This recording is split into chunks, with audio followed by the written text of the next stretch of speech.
Hello everyone and welcome back to Old Man Stories. I'm aware that many of you use these videos to fall asleep, so before you doze off, I thought it would be a fun idea if each of you could leave a comment letting me know which part of the world you're listening from. Also, give a like and subscribe to the channel if you're enjoying the episodes, okay? Let's get comfortable, relax, and begin. I never really believed in ghosts or anything supernatural before it happened. Why would I? I was 32 years old, rational, educated, just a normal woman excited about having my second child. But what happened in that hospital room 6 years ago changed everything I thought I knew about life and death. It was January 2007, and I was 9 months pregnant with my son. The pregnancy had been difficult from the start. My doctor had been monitoring me closely because of preeclampsia with my first pregnancy, so I was already considered high risk. My husband Mark and I were cautiously optimistic though. We'd made it to full term, the nursery was ready, and our 3-year-old daughter Emma was excited to be a big sister. That morning started like any other. I remember feeling exhausted, but that wasn't unusual at 9 months pregnant. By afternoon though, something felt wrong. I can't explain it exactly. Just this overwhelming sense that something terrible was about to happen. My mother always called it the doom feeling, and I'd never experienced it before that day. I was lying down, trying to rest, when I heard it. A whisper, clear as day, right in my left ear. The baby's died. I bolted upright, my heart racing. There was nobody there. Nobody but me. I placed my hands on my belly, desperately trying to feel movement, but there was nothing. No kicks, no rolls, no hiccups. Just stillness. I called Mark in a panic. He rushed home from work and drove me to the hospital through one of the worst snowstorms we'd had that winter. The roads were treacherous, visibility almost zero. I remember staring out the window at the swirling white, feeling like I was already in some kind of nightmare. By the time we reached the hospital, I was in excruciating pain. The medical team rushed me in for an ultrasound, and I'll never forget the look on the technician's face. She didn't need to say anything. I knew. What happened next is mostly a blur. They told me later that I had suffered a 3rd-degree placental abruption. The placenta had completely separated from my uterus. I was hemorrhaging severely. The last thing I remember before losing consciousness was the overhead lights of the operating room and someone shouting, "She's coding!" I woke up 2 days later in the ICU. Mark was there holding my hand, his eyes red from crying. Our son, Noah, had been stillborn. I had nearly died too. They'd performed an emergency C-section and given me multiple blood transfusions. The next 12 days in the hospital were the darkest of my life. The physical pain from the surgery was nothing compared to the crushing weight of grief. The nurses were kind enough to bring Noah to me so I could hold him. He was perfect, 10 fingers, 10 toes, and beautiful dark curls like his father. I memorized every detail of his face, knowing it would have to last me a lifetime. After a few days, they moved me from the ICU to a regular medical surgical room on the 4th floor. It was an older part of the hospital, with high ceilings and large windows that looked out over the parking lot. Mark stayed with me as much as he could, sleeping on a pull-out chair beside my bed. My mom would bring Emma to visit during the day, but nights were the hardest. It happened on my 12th night in the hospital. I had finally fallen into a fitful sleep around midnight when something woke me. Not a noise exactly, but a presence. I opened my eyes to complete darkness, the kind where you can barely make out shapes. But I wasn't alone. I could hear voices, lots of them, maybe 20 or more, all whispering at once. I couldn't make out what they were saying at first, but they seemed to be talking about me. "She can hear us," one said. Then collectively, they shushed each other. The hair on my arms stood on end. I was completely frozen, afraid to move, afraid to breathe. "Mark," I whispered, scanning the darkened room for my husband. The pull-out chair where he usually slept looked Empty. Mark, are you here? That's when I saw her. Standing at the foot of my bed was a little girl, maybe 6 or 7 years old. She had olive-toned skin and was wearing what looked like clothes from the 70s, a button-up shirt with a Peter Pan collar and a pair of wide-legged pants. Her dark curly hair was pulled into 2 ponytails, one on each side of her head. What struck me most were her eyes. They were deeply shadowed, as if she hadn't slept in days. I should have screamed. I should have been terrified, but strangely I wasn't. There was something calming about her presence. "Your husband is over there," she said, pointing to the other side of my bed. Her voice was soft but clear, like a real child's. "He fell asleep watching you." I turned to look where she was pointing, and sure enough, there was Mark, slumped in a different chair on the opposite side of the room. When I turned back to thank her, she was gone. Just gone. Not like she'd walked away or faded. She simply wasn't there anymore. I lay there for what felt like hours, my heart pounding, trying to make sense of what had just happened. Had I dreamed it? Was it the medication? But it had felt so real, so present. And Mark was exactly where she said he would be, in a spot I couldn't have seen without turning. The next morning, I asked one of the older nurses if any children had died on this floor. She gave me an odd look, but then her expression softened. "This wing was pediatrics back in the 70s, she said, before they built the new children's hospital. Why do you ask?" I told her what I'd seen. I expected her to think I was crazy or suffering from grief-induced hallucinations. Instead, she sat down on the edge of my bed. "You're not the first," she said quietly. "A few patients over the years have mentioned seeing a little girl, always the same description, curly hair in ponytails, dressed like it's the 70s. "Who was she?" I asked. The nurse shook her head. "I don't know. For sure. I started working here in 85, after they'd already converted this wing. But there was a fire in 76. 2 children didn't make it out." She patted my hand. "Some say those who die suddenly sometimes stay close to where they passed, especially children." I was discharged the next day. As Mark wheeled me out of the room, I glanced back, half expecting to see the little girl again, but the room was empty. At least, it appeared empty. The weeks and months that followed were hard. Grief doesn't follow a straight line. Some days I could function, go through the motions of being a mother to Emma, a wife to Mark. Other days, I could barely get out of bed. The loss of Noah left a hole in my heart that nothing could fill. But something about that encounter in the hospital changed me. Before, I had been terrified of death. Now, I found myself thinking of it differently. If that little girl could still exist somehow, could Noah? Was he somewhere watching over us, like she seemed to be watching over the patients in that hospital? I never told many people about what happened that night. How could I?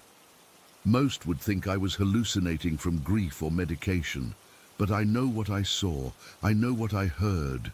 Those voices, that little girl, they were as real as the hospital bed I was lying in. About a month after coming home, I was going through a box of Noah's things. The outfit we'd planned to bring him home in, the tiny hat the nurses had put on him, the lock of dark curls they'd cut for us. As I held that lock of hair, something struck me. The little girl in the hospital had curly hair too, dark curls, just like Noah's. I don't know if it means anything.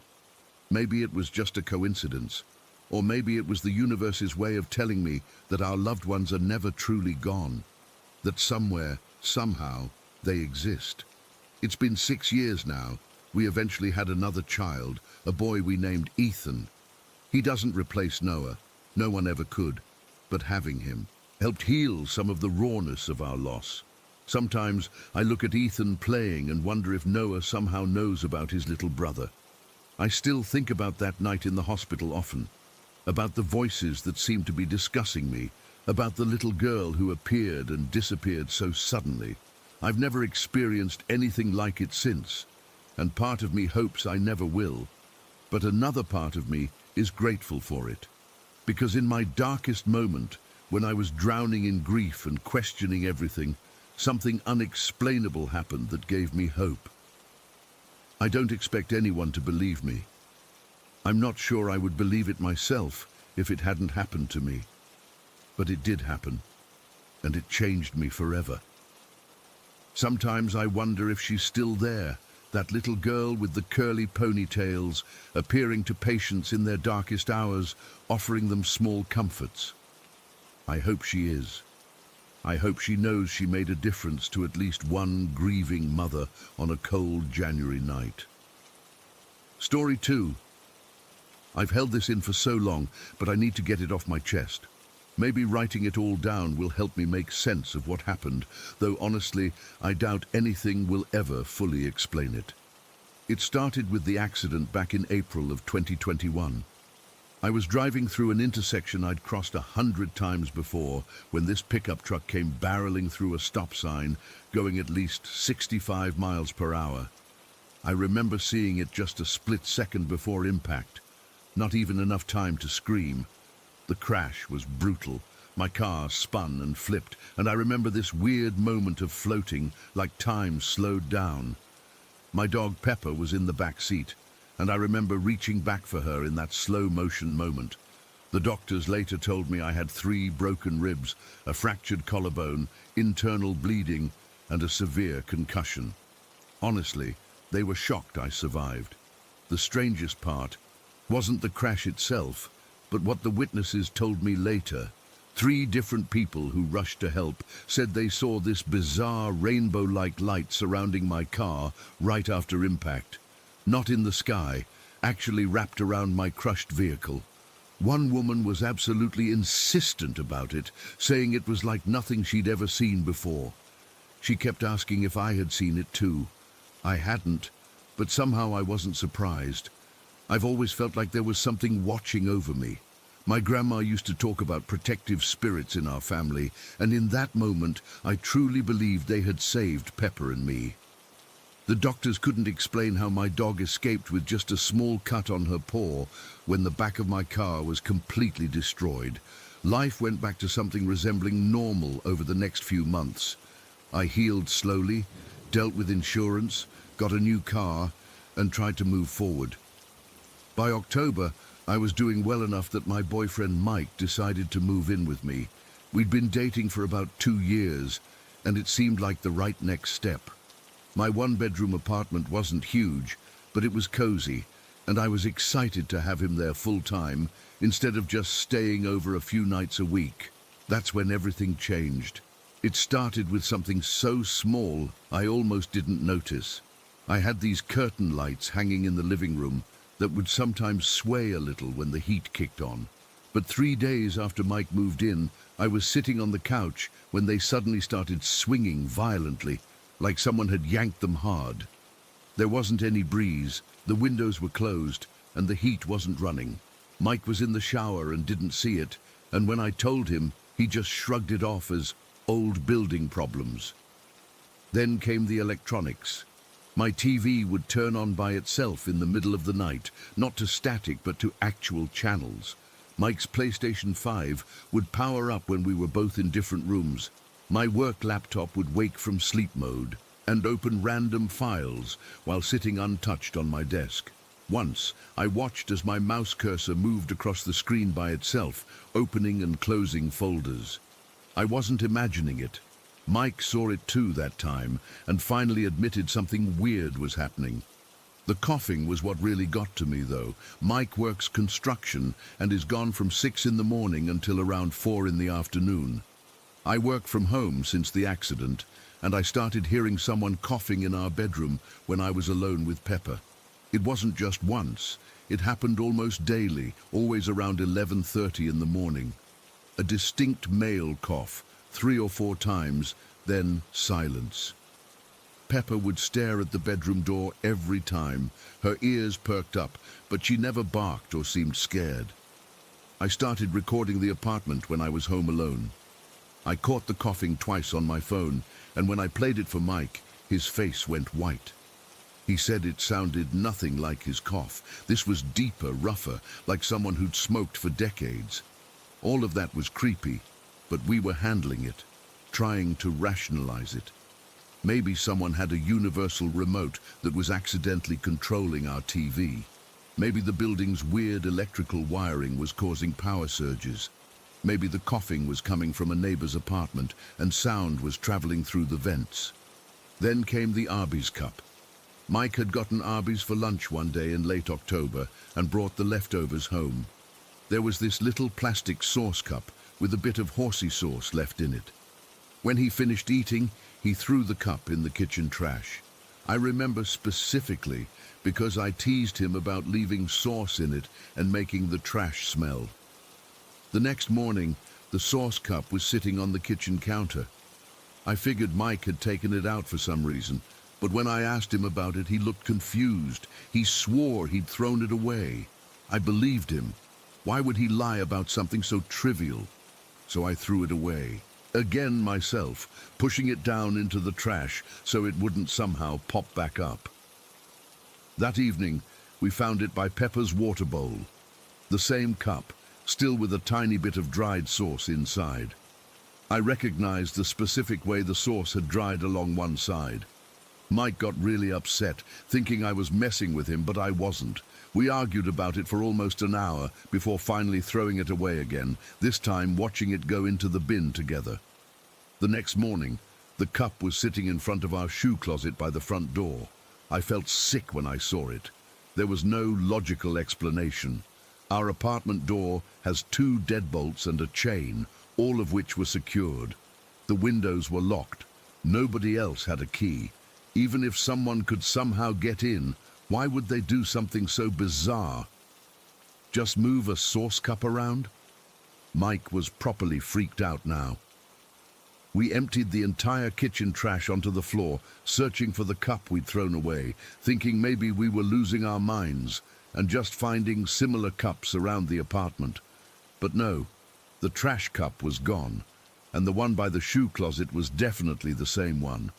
The dried sauce pattern was identical. We decided to try an experiment. Mike wrote his initials on the bottom of the cup with a Sharpie, and we took it outside to the dumpster behind our building.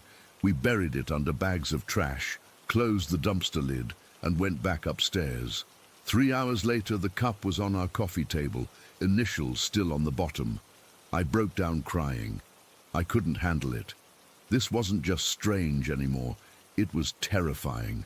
Something was in our apartment, something that could move physical objects, something intelligent enough to understand that this specific item was freaking us out, and it was deliberately playing with our fear.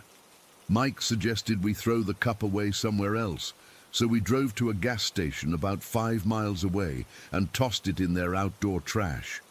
I felt ridiculous. We were treating a fast food sauce cup like some cursed object, but I was desperate to make it stop. We returned home and spent the evening looking up information about hauntings.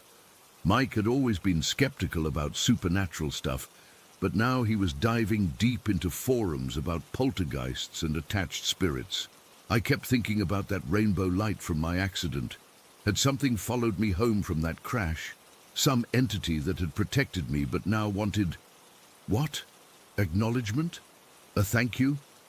We tried to sleep that night, but I kept jerking awake, convinced I heard movement in the living room. Around 3 in the morning, I got up to use the bathroom. The sauce cup was balanced on top of the bathroom door. I screamed so loud that our neighbors pounded on the wall. Mike came running and saw it too. We were both shaking. This wasn't just an object moving around anymore. It was being deliberately placed to maximize our terror. Balanced on top of a door I was about to walk through in the middle of the night. That took precision, planning, malice. We grabbed Pepper and drove to a hotel. We didn't even pack bags, just grabbed our wallets and the dog and ran. In the car, Mike kept saying we needed to find a priest or someone who could cleanse the apartment. I was beyond that. I never wanted to go back there again. But we had to. All our stuff was there. My medication from the accident, our clothes, computers, everything. The next day we went back together around noon. The apartment seemed normal. No sauce cup in sight. We quickly packed some essentials, planning to stay at the hotel until we could figure out a permanent solution. As Mike was grabbing clothes from the bedroom, I heard him gasp. On our bed was a perfect circle of Arby's sauce cups, at least 30 of them, all identical, all with that same dried sauce pattern. In the center of the circle was Pepper's favorite toy, a squeaky raccoon. I don't remember much after that. Mike says I had a panic attack. He had to carry me out to a car. We're staying with his parents now while looking for a new place. We hired some friends to pack up our apartment. I refused to go back inside. The thing is, I'm terrified that whatever this is might follow us. It's been fixated on us for a reason, and I don't think simply moving will stop it. Last night, I woke up around 2 in the morning and went to the kitchen for water. There, on the counter of Mike's parents' house, was a small plastic cup. It wasn't from Arby's. It was from Wendy's. Empty, clean, but unmistakably a sauce cup. I haven't told Mike yet. I don't know what to do. This isn't just a haunting. It's something that can follow us, that can materialize objects out of nowhere. Something that's playing with us, and I think it's only getting started. Chicken, Story 3. I've been wanting to write this down for years, but every time I try, my hands start shaking and I feel sick to my stomach. I'm 26 now, but what happened when I was 10 is still so clear in my mind, it might as well have been yesterday. It was Thanksgiving at my grandmother's house in Western Massachusetts. Her property was this big old colonial-style home that had been in our family for generations, surrounded by acres of dense forest. The kind of place where you can't see your neighbors and cell service drops the moment you pull into the long gravel driveway. My extended family always gathered there for holidays. All my cousins would be running around while the adults cooked and watched football. That particular Thanksgiving was unusually warm for late November, so us kids were allowed to play outside most of the day. My cousin Michael was 12 then, and I always looked up to him. He was the one who suggested we explore the woods behind Grandma's house while everyone was busy preparing dinner. I was bored and eager to impress him, so I agreed without hesitation. The forest behind my grandmother's house wasn't like the small patches of trees near my suburban home. This was old-growth forest, thick, dense, with massive trees that blocked out the sky. You could feel the age of the place just by walking through it. My grandmother used to tell us that the land once belonged to native tribes, and as kids, we'd occasionally find arrowheads or strange stone formations if we dug around enough. As we ventured deeper into the woods that day, Michael pointed out what he said was an old collapsed sweat lodge, just a circular depression in the ground with some rotted wood. I remember feeling a weird sense of trespassing, like we were walking through someone's home without permission. We'd been hiking for maybe 15 minutes when we came to this huge rock outcropping. It was perfect for climbing, with natural steps leading up to a flat area at the top. From there, we could see down into this steep ravine, probably 30 or 40 feet below us. The bottom was shrouded in mist, with a small stream running through it. "Bet you I can hit that fallen tree with a rock," Michael said, picking up a stone. I was about to answer when something moved at the bottom of the ravine. At first, I thought it was just a deer or maybe even a bear, but as I focused, I realized it was standing upright. It was a person, or at least, that's what I initially thought. "Michael," I whispered, grabbing his arm, "look down there." The figure was tall, taller than any adult I knew. It wore what looked like tattered, dirty clothes that hung off its thin frame. Its movements were jerky and unnatural as it bent down toward the stream, like a puppet being controlled by someone who didn't quite know how. "Is that a homeless guy?" Michael whispered, his rock-throwing forgotten. Before I could answer, the figure suddenly went still. It was like it sensed us watching. Then, with a motion so quick I barely registered it, it snapped its head up and looked directly at us. I'll never forget what I saw. It wasn't a human face. Where a person's head should have been was the skull of a moose with massive, twisted antlers extending from either side. The skull looked partially decomposed, with patches of leathery skin still clinging to bone. But the worst part was the eyes. They weren't empty sockets. They were alive, glowing with a yellowish light that pierced right through me. The moment our eyes met, I felt something I can't fully explain. It was like the creature projected its thoughts into my head. I knew with absolute certainty that it was hungry, not just hungry for food, but specifically hungry for us, for human flesh, for children. The feeling of its hunger washed over me like ice water, making my whole body go rigid with fear. Michael must have felt it too, because without a word, we both turned and ran. I've never run so fast in my life. Branches whipped at my face and I tripped multiple times over exposed roots. But I didn't slow down. The entire time, I could sense the creature behind us, though I didn't dare look back. Something strange happened as we ran. The forest seemed to change around us. The air became thicker, hazier, almost like we were running through water instead of air. The trees looked different too, taller, more twisted, with bark that seemed to ripple as we passed. I remember thinking that we should have reached the edge of the woods by now, that we couldn't have gone that far from Grandma's house, but the trees just kept going. Then we stumbled into a clearing that I swear hadn't been there when we walked in. The ground was covered in perfect circles of mushrooms, fairy rings, my grandmother would have called them. The air was filled with what looked like fireflies, but they moved in strange patterns, almost like they were trying to draw our eyes to follow them. Michael stopped running, and I crashed into him from behind. "What the hell?" he panted, looking around. "Where are we?" I didn't know. Nothing looked familiar. The clearing had an unnatural stillness to it, like time was moving differently here. The floating lights seemed to pulse in rhythm, and I found myself getting lost in their patterns. My fear of the moose-headed creature began to fade, replaced by a strange, peaceful feeling. I wanted to sit down, to watch the lights, to stay in this clearing forever. Michael seemed affected too. He was swaying slightly, his eyes glazed over as he watched the fireflies dance. I remember thinking how nice it would be to just lie down for a while.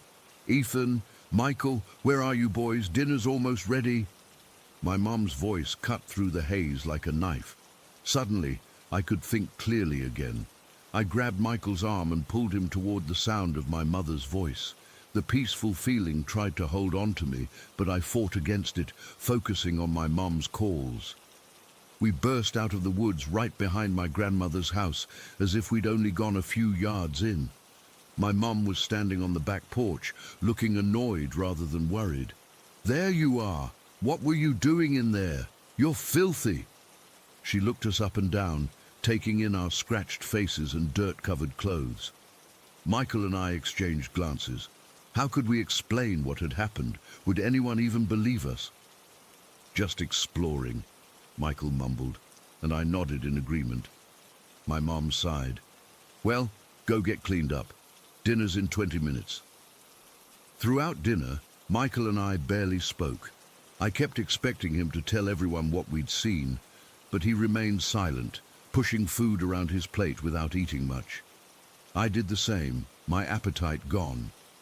Every time I closed my eyes, I saw that moose skull staring at me, felt that hunger washing over me.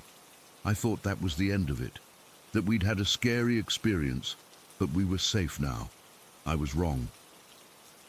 After dinner, all the cousins decided to play manhunt, basically hide and seek in the dark. There were 8 of us kids, ranging from 6 to 14. Since it was still unusually warm for November, the adults let us play in the yard while they had coffee and dessert.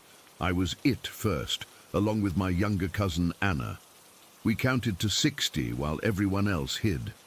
The property was big, with lots of places to hide. The old shed, behind the woodpile, in the garden. But there was a strict rule, no hiding in the woods. Anna and I split up to cover more ground. I found 2 cousins hiding behind Grandma's car and sent them to jail, the back porch. Anna caught another one trying to sneak between bushes. That left Michael, my cousin Lily, and my cousin Jake still hiding. I had a flashlight and was scanning the yard when I heard Lily giggle from somewhere near the edge of the woods. Following the sound, I spotted her crouched behind a large bush right at the tree line. I raised my flashlight to tag her, and that's when I saw it. Standing directly behind Lily, partially hidden by the first line of trees, was the creature. The moose skull gleamed in the beam of my flashlight, those yellow eyes reflecting the light like a cat's. It was reaching one long, bony hand toward Lily's head, fingers just inches from her hair. I couldn't speak. I couldn't move. I just stood there, flashlight beam frozen on the scene. Lily noticed my expression and turned to look behind her. Her scream shattered the night. It was so loud, so terrified, that everyone, the other kids hiding, the adults inside, heard it. The creature didn't run. It just tilted that massive skull, as if curious about Lily's fear. Then it looked back at me, and again I felt that horrible hunger wash over me. By then, Michael had appeared at my side. He saw it too. "Run!" he shouted, grabbing Lily's arm as she scrambled away from the bush. All hell broke loose. Kids were screaming and running toward the house. The adults came pouring out the back door, thinking someone was hurt. In the chaos, I looked back toward the woods. The creature was gone. But I swear I could still feel its eyes on me, still feel that hunger, lingering in the air. Of course, the adults didn't believe us. They searched the edge of the woods with flashlights, found nothing, and concluded we'd seen a deer, or maybe a bear. They scolded us for scaring each other with stories and playing too close to the woods after dark. But all 8 of us kids had seen it. We knew what we saw. That was 16 years ago. I've never gone back to those woods, and I never will. My grandmother passed away 5 years after that Thanksgiving, and my parents sold her property. I was secretly relieved. None of my cousins ever talk about what happened. I tried bringing it up once at a family gathering when we were teenagers, and they all shut down the conversation immediately. The only one who will even acknowledge it is Michael, and all he'll say is, "Some things are better left forgotten." But I can't forget. Sometimes I still dream about those yellow eyes, about that clearing with the fairy rings and hypnotic lights. I've done research over the years, looking into local native legends about the area. I found stories about the Wendigo, a creature born from human greed and hunger with the head of a deer or elk. I don't know if what we saw was a Wendigo or something else entirely. I just know it was real and it was hungry, and sometimes on cold November nights I still feel like it's out there somewhere looking for me. Story 4. I've always been pretty level-headed, not the type to jump at shadows or get freaked out by creaky floorboards. That changed last year when I moved to Redwood Heights. It's one of those small, quiet villages where everyone knows each other, surrounded by nature, with new developments slowly creeping in around the edges. I bought a modest house on the west side, close to where they're building a new subdivision. Nothing fancy, just a place to call my own after years of renting. I'm 30 years old, work remotely as a software developer, and generally keep to myself. Every evening around 7, I take a walk to clear my head after staring at code all day. It helps me sleep better. These walks became my routine, until that evening in early October. It was about 7:30, and the sun was setting earlier as autumn progressed. The sky had that deep blue twilight color, not quite dark, but definitely not daytime either. I was taking my usual route that cuts through the partially constructed development. There's something peaceful about walking through these empty frames of houses, seeing the potential of what will soon be homes filled with families and lives. I'd walked this path dozens of times without incident. The construction crews were always gone by 5, leaving the site quiet and still. That evening, I was passing by a half-finished structure, just framing and some exterior walls, when something caught my eye to my right. At first, my brain couldn't process what I was seeing. About 20 feet away, at the edge of my peripheral vision, something black was moving. When I turned to look directly at it, I froze completely. It was an arm, just an arm, from below the elbow down to the fingers, a pitch-black human-sized forearm and hand running across the dirt path in front of me, not crawling like a spider or an insect, running like it was attached to an invisible body. The fingers were splayed out, touching the ground like feet, propelling it forward. I remember thinking, this isn't possible, as I watched it race from right to left across my path. It moved so quickly, but not so fast that I couldn't see every detail. The hand was masculine in shape, adult-sized, completely black, like it was made of shadow rather than flesh. But it wasn't transparent. It had substance and weight. When it reached a stack of metal sheeting leaned against a concrete foundation, it disappeared underneath. The metal made a distinct rattling sound as the thing hit it. That sound is what convinced me I wasn't hallucinating. Something physical had just moved those sheets. I stood frozen for what felt like minutes, but was probably only seconds. My first instinct was to look around to see if anyone else had witnessed it, but the development was completely empty. No workers, no other walkers, no one. I hurried home, constantly looking over my shoulder. I told myself it must have been an animal, maybe a rat or squirrel that my mind had somehow distorted in the fading light. But I knew what I'd seen. The shape was unmistakably a human hand and forearm. For weeks afterward, I avoided the construction site, taking a longer route for my evening walks. I didn't tell anyone what I'd seen. Who would believe me? I barely believed it myself and started to think maybe I'd been working too much, not sleeping enough. Almost a month passed, and the incident began to fade from my thoughts. I convinced myself it had been a trick of the light or my imagination. That is, until it happened again. But this time, in my own home. It was a Thursday night, around 11:30. I was in bed, propped up against my pillows, scrolling through Reddit on my phone. Just the usual end-of-day wind-down, reading posts, checking news, nothing special. My bedroom was dimly lit by just my bedside lamp, casting a warm glow across the room. I was getting sleepy, but wanted to finish reading a particularly interesting thread when I felt something odd. My blanket moved. Not the subtle shift that happens when you adjust your position, but a deliberate movement near my leg, like something was pushing up from underneath. I looked down and saw the blanket rising slightly, creating a small tent about halfway down the bed, near my left calf. My first thought was that it must be my cat, somehow having snuck under the covers without me noticing. But then I remembered I don't have a cat. I live alone.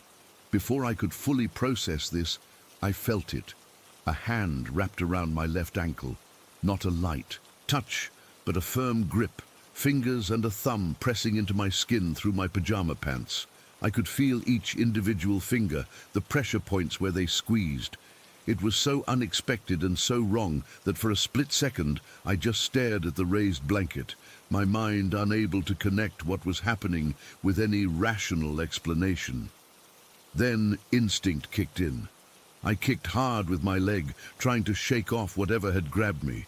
My foot connected with something solid, something that felt exactly like hitting a person's body, that specific resistance that comes from striking flesh and bone. The grip immediately released, and the blanket fell flat against the bed. Whatever had been there was gone. The strangest part wasn't the encounter itself, but my reaction to it. I didn't scream. I didn't jump out of bed or run from the room. I just sat there, heart pounding, and after a minute or two of staring at the now flat blanket, I went back to scrolling on my phone. It's hard to explain why I reacted that way. Maybe shock. Maybe some part of me knew panicking wouldn't help. Or maybe, and this is what I've been reluctant to admit to myself, it's because this wasn't the first unexplainable thing I'd experienced. 6 months before moving to Redwood Heights, I was staying overnight at my friend Mike's place. Mike is the most skeptical, down-to-earth person I know, an engineer who believes only in what he can measure and prove. We'd stayed up late playing video games and talking, finally going to bed around 2 in the morning. I was sleeping on the couch in his living room, which opened directly into the kitchen. At around 3:30, I woke up needing to use the bathroom. As I sat up, I saw movement in the kitchen. A dark, transparent figure, humanoid in shape but without clear features, was moving from one side of the kitchen to the other. It was like looking at a person-shaped hole in reality, a three-dimensional shadow that absorbed rather than blocked light. I was about to convince myself I was seeing things when Mike's bedroom door opened. He came out, stopped dead in his tracks and said, "Do you see that?" He was looking directly at the shadow figure, which by then was near his refrigerator. We both watched as it moved across the kitchen and disappeared through the wall. Neither of us spoke for several seconds. Finally, Mike said, "That wasn't normal," and I knew this wasn't my imagination. We stayed up the rest of the night with all the lights on, trying to rationalize what we'd seen. Mike checked his carbon monoxide detector, looked for signs of a break-in, even wondered if someone had drugged us, though we'd only had a couple of beers hours earlier. In the morning light, we both tried to dismiss it, but I could tell the experience had shaken Mike to his core. Someone whose entire worldview is built on rational explanation had seen something he couldn't explain. We rarely talk about it now, but occasionally when we're together, I'll catch him glancing toward that kitchen wall. After the incident with the hand under my blanket, these past experiences started to connect in my mind. I began to wonder if, for whatever reason, I was attracting these phenomena, or perhaps just more sensitive to noticing them. The thought wasn't exactly comforting. The following weeks were uneventful, but I couldn't shake the feeling of being watched. I'd catch movement in mirrors or windows, nothing as distinct as an arm or a shadow figure, just the impression that something had shifted just as I turned to look. I started keeping a journal, documenting anything unusual, trying to find patterns. 3 weeks after the bedroom incident, I was in my kitchen making dinner. It was around 6 in the evening, still light outside. I was chopping vegetables when I felt a sudden cold spot directly behind me. So cold it raised goosebumps on my arms, despite the warm kitchen. I turned quickly, knife still in hand, but saw nothing. As I turned back to the cutting board, I glimpsed something in my peripheral vision, a dark shape moving near the floor. I looked down just in time to see that same black hand, disconnected from any arm, scurry across my kitchen floor and disappear under the refrigerator. This time, I didn't freeze. I moved the refrigerator expecting to find, I don't know what. There was nothing there. No holes in the wall, no vents large enough for anything to crawl through, and certainly nowhere a disembodied hand could hide. That night, I couldn't sleep. I sat up researching similar experiences online, finding countless stories of shadow people and phantom limbs, but nothing quite matched what I was experiencing. Most accounts described fleeting glimpses or sleep paralysis, not the solid physical interactions I'd had.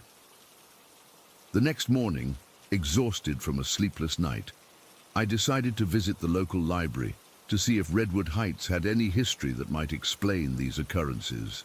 The elderly librarian seemed unsurprised by my questions about local hauntings or unusual phenomena. She directed me to a small local history section, then leaned in close and asked if I lived near the new development.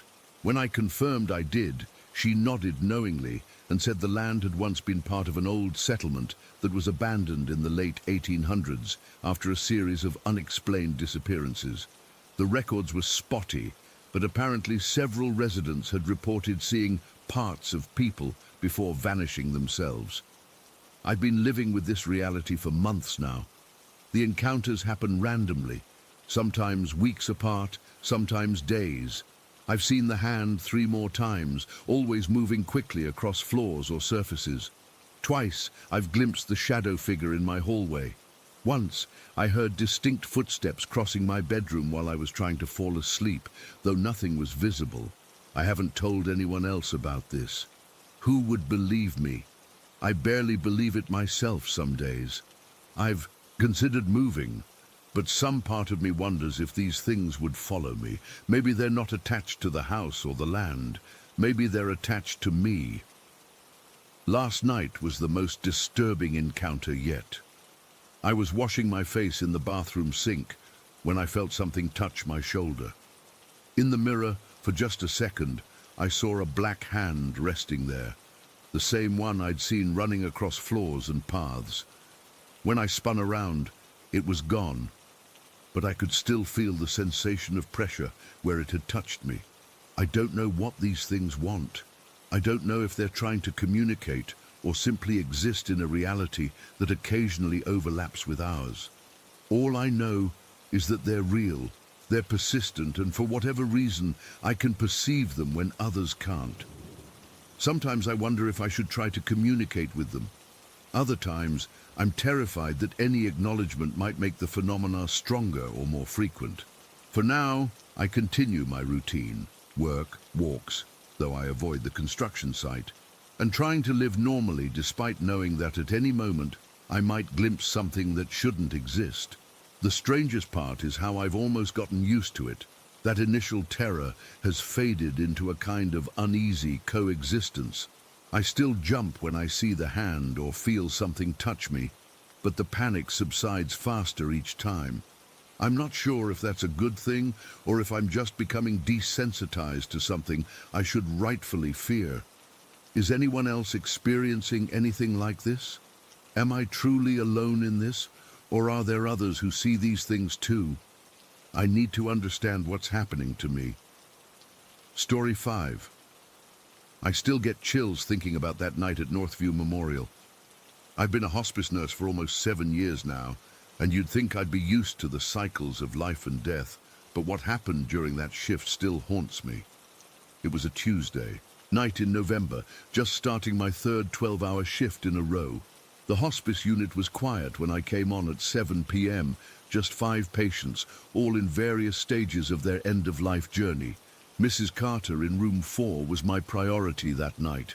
Her daughter had been with her all day, but had gone home to rest around 6, right before my shift started.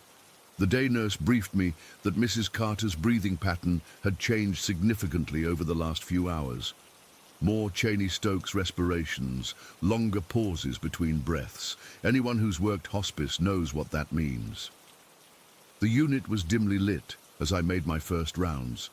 Most of the patients were sleeping, their rooms illuminated only by the soft glow of monitors and nightlights.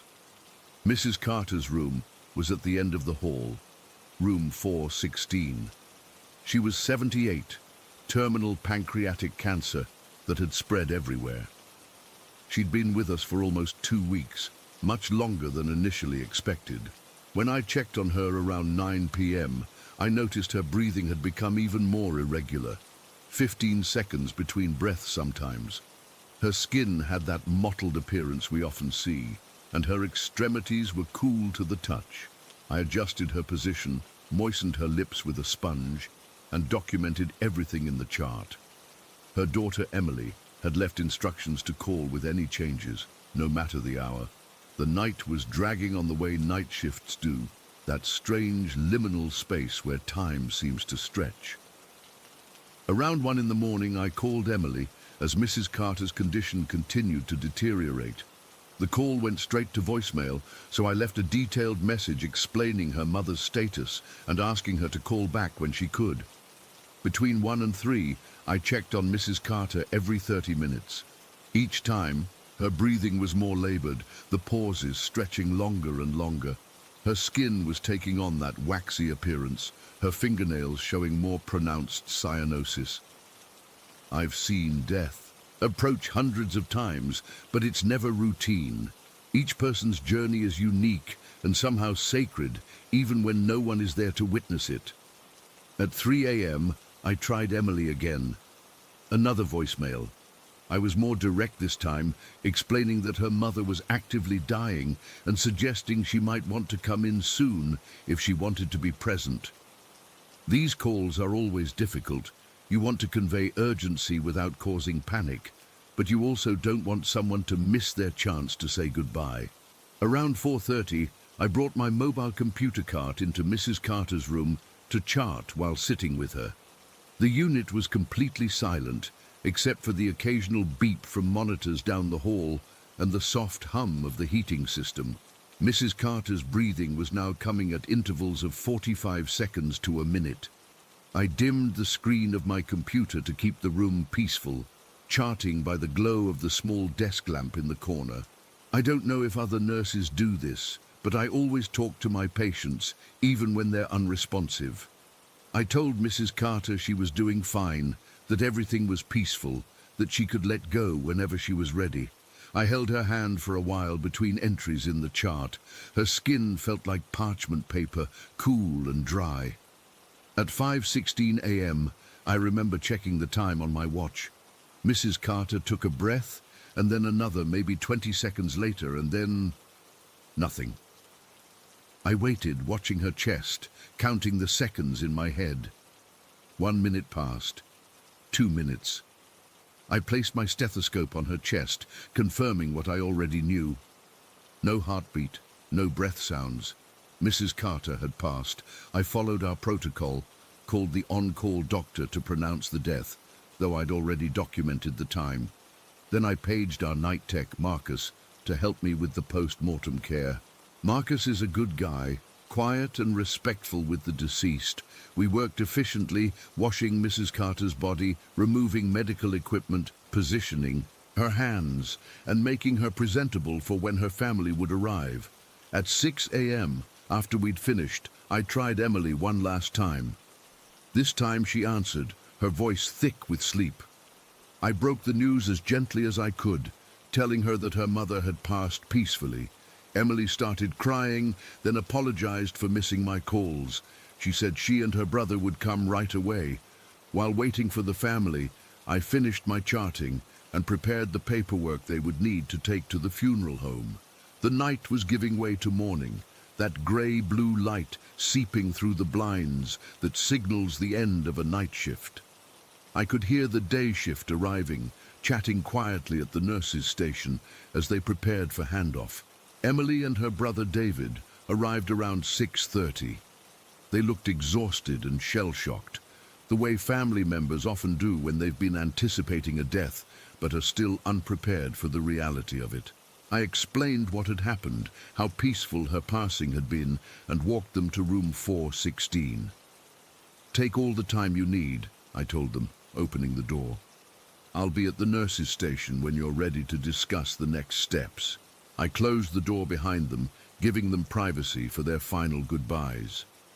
Back at the nurses' station, I was in the middle of giving report to Sophia, the day nurse taking over Mrs. Carter's care, when we heard it, a loud banging sound coming from down the hall.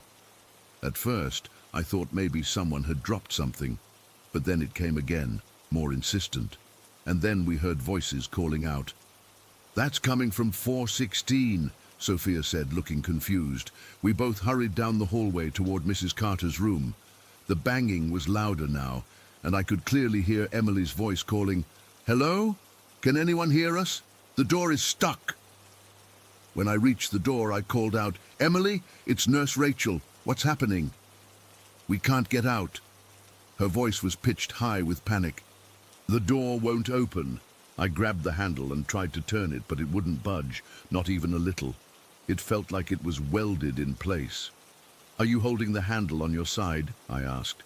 "No, we've both tried it. It's completely stuck." This made no sense. Hospital rooms don't have locks. It's a safety issue. The doors are designed to open easily in emergencies. I tried again, putting my weight into it, but the handle might as well have been part of a solid wall. By now, other staff had gathered around. Marcus tried next, then Jacob from security. Nothing. The handle wouldn't turn at all, and pushing or pulling on the door did nothing. It was as if it had been sealed shut. "What's going on in there?" Jacob asked through the door. "Nothing," David called back, his voice strained. "We were just sitting with Mom, and when we tried to leave, the door wouldn't open." I could hear the fear in their voices, and honestly, I was getting freaked out too. I've worked in hospitals for over a decade and never seen anything like this. Doors don't just lock themselves, especially doors that don't have locks. "We're calling engineering," I assured them. They'll get you out. Just try to stay calm. While Jacob called engineering, I stayed by the door, talking to Emily and David.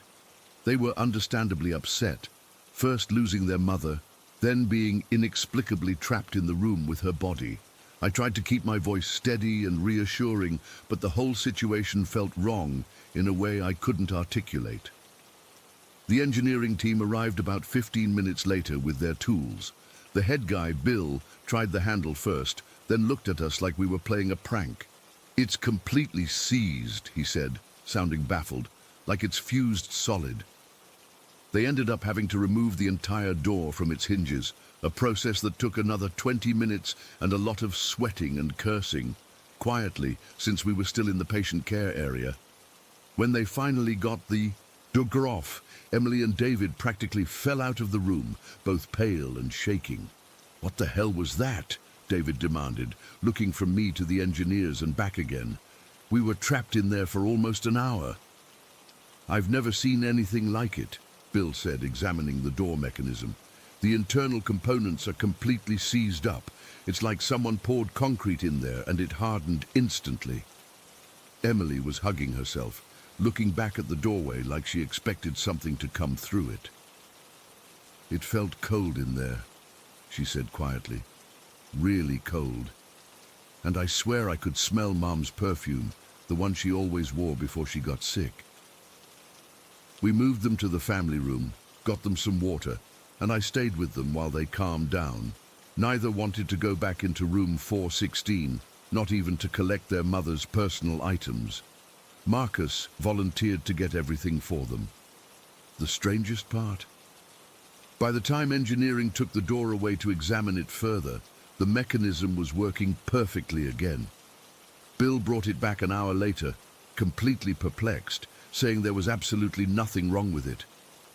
As I was leaving at the end of my shift, still shaken but trying to process what had happened, I mentioned to Sophia that maybe Mrs. Carter wasn't ready to let her family go. It was meant as a joke, a way to relieve the tension, but the words felt heavy as soon as I said them. Emily had mentioned that her relationship with her mother had been complicated. During Mrs. Carter's stay, she'd often expressed regret about not spending more time with her mom before the cancer diagnosis, and David had only flown in from Seattle 2 days before, after barely speaking to his mother for years due to some old family conflict. I walked to my car as the morning sun was fully up, exhausted and unsettled. I've seen plenty of strange things working nights in a hospital. Patients who seem to talk to invisible visitors in the corners of their rooms, tall lights that go off in empty rooms, the occasional unexplained sound. But nothing like this. It's been 3 months, and I still think about that night every time I pass room 416. The engineering team never found anything wrong with the door or its mechanism. They installed it back the same day, and it's worked perfectly ever since. But sometimes, when I'm doing my rounds in the early morning hours, I swear I catch a whiff of perfume in that hallway. And occasionally, when the unit is completely quiet, I'll hear what sounds like gentle knocking from inside that room, even when it's empty. I don't know if Mrs. Carter somehow manifested one last moment with her children, forcing them to stay when they were ready to leave. I don't know if hospitals retain energy from the thousands of intense human experiences that happen within their walls. All I know is that I've started taking a slightly longer route to avoid passing room 416 during the quietest hours of the night shift, and I always make sure I don't close a patient's door all the way. Story 6. I've never told anyone about this. I still get a lump in my throat thinking about it, even though it happened over 8 years ago now. I wasn't going to post this at all, but after reading some similar experiences here, I figured maybe it would help me process what happened. When I was in 4th grade, my mum came home with 2 Siamese kittens. She hadn't told any of us she was getting them. It was a complete surprise. One was this gorgeous grey and white cat with the most incredible blue eyes. That was Julian. The other one was Rascal, and he was, well, a mess. He was this scraggly little runt that the shelter was going to put down because nobody wanted him. My mom said she couldn't leave him there. From day one, Rascal attached himself to me. He'd follow me everywhere, sleep on my pillow, and wait by the door. When I got home from school, Julian was different though. He bonded super tight with my sister Emma and my mom, but he was always kind of standoffish with me and my dad. Not mean or anything, just shy. He'd hide when we came into a room, or he'd slink away if we tried to pet him. The one weird thing was that Julian played fetch, but only with my mom and Emma. He had this pencil top eraser, just a regular pink one, nothing special, that he'd carry around in his mouth. My mom or Emma would throw it, and he'd chase after it and bring it back. I tried playing with him like that a few times, but he'd just stare at me like I was an idiot. Fast forward to my sophomore year of high school. I was 15, Emma was 17. The cats were about 6 years old, both healthy as far as any of us knew. Julian was still gorgeous, and Rascal was still my best buddy, though he'd filled out a bit and wasn't quite as scraggly anymore. I remember that night so clearly. It was a Tuesday in November. I was up late working on my history project and finally crashed around midnight. I'd been asleep maybe 2 hours when I woke up to screaming. Not like horror movie screaming, but this awful sobbing wail coming from Emma's room down the hall. I sat up in bed, completely disoriented, heart pounding. Then I heard my parents' door slam open and their footsteps rushing to Emma's room. My dad was saying something like, "What's wrong? What happened?" And my mom was just repeating, "Oh my God," over and over. I was frozen. I didn't know what to do. Then I heard Emma say something about Julian not breathing, and my stomach dropped. I finally got up and went to her doorway. My mom was kneeling on Emma's bed and my dad was standing there looking helpless. Emma was sobbing so hard she could barely speak. Julian was lying on the bed, completely still. He'd been sleeping next to Emma like he always did, and she'd woken up to find him not moving. There had been no warning, no signs that anything was wrong. He wasn't old. He hadn't been sick. He just died in his sleep next to my sister. My mom was in hysterics. She kept saying we all needed to say goodbye to Julian. She actually picked him up. His body was still warm and carried him around to each of us. When she brought him to me, I couldn't look. I just couldn't. I turned away and mumbled something. I don't even remember what. I just remember feeling this awful guilt about not being able to look at him, mixed with this uncomfortable feeling of seeing my family falling apart over our cat. We buried Julian the next day in the backyard under the big oak tree. Emma didn't go to school for 3 days. My mom cried constantly. Even my dad, who was never super close with Julian, was really quiet and sad. Rascal seemed confused, wandering around the house looking for his brother. The day after the burial, I had rehearsal for the school musical until late. I got home around 9, completely exhausted. Everyone else was already in their rooms with doors closed. The house felt so heavy and quiet. Rascal wasn't in my room when I got there, which was unusual, but I figured he was probably with my mom or Emma. I took a shower and got ready for bed, but couldn't stop thinking about Julian and how fast everything had happened, about how I couldn't even look at him to say goodbye. I felt like I'd failed him somehow, even though we were never close. I must have fallen asleep around 10:30, still thinking about everything. I don't know exactly what time it was when it happened, but I remember I was in that weird half-asleep state where you're not fully conscious but not completely out either. That's when I felt it, the unmistakable sensation of a cat walking on my bed. You know that feeling when they step carefully over your legs, the little pressure points of their paws moving across your body. That's exactly what I felt. I smiled, still groggy, thinking Rascal had finally come to bed. I reached down to pet him without opening my eyes, but my hand just hit the blanket. Nothing was there. I opened my eyes, confused, and looked down at my legs. There was nothing there, but I could have sworn I felt a cat walking on the bed. The weight, the careful steps, it had been so real. "Rascal," I whispered, looking around my dark room. No response. I sat up and scanned the floor, thinking maybe he'd jumped off when I moved. Nothing. My room was empty except for me. As I looked around, My eyes slowly drifted to the left, toward my desk in the corner, and that's when I saw it. Sitting perfectly centered on my desk chair was a single pink pencil-top eraser, Julian's eraser. I froze. I literally couldn't move. I kept staring at that eraser, trying to make sense of it. It hadn't been there when I went to bed. I know it hadn't. I would have noticed it. And besides, that eraser had disappeared months ago. My mom had actually bought a new one for Julian because he loved playing with it so much. As I sat there, completely freaked out, I heard the soft padding of paws in the hallway, and then Rascal pushed my door open with his head and sauntered in. He jumped up on the bed and rubbed against me, completely normal, completely alive, which confirmed what I already knew. Rascal hadn't been on my bed a minute ago. He hadn't been the one walking across my legs. I started crying then, not out of fear, but from this overwhelming feeling of, I don't know how to describe it, relief, grief, both. I picked up Rascal and held him against my chest while I sobbed into his fur. He just purred and let me hold him, which was unusual because he normally hated being held tight like that. I stayed up the rest of the night with all the lights on, holding Rascal and looking at that eraser on my chair. I didn't dare touch it. I didn't dare move it.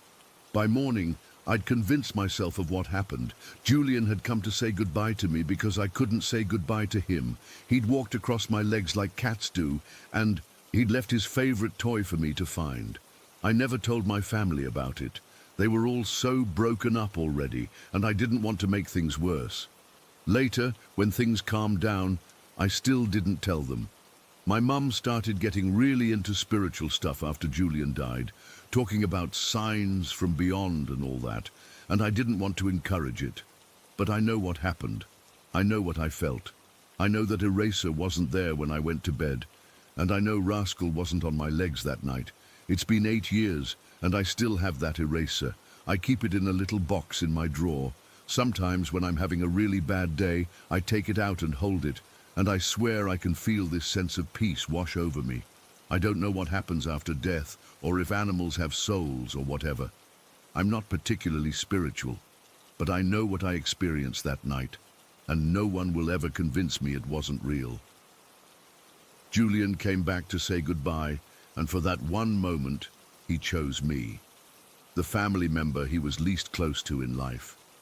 Maybe because I was the only one who didn't get to say goodbye properly.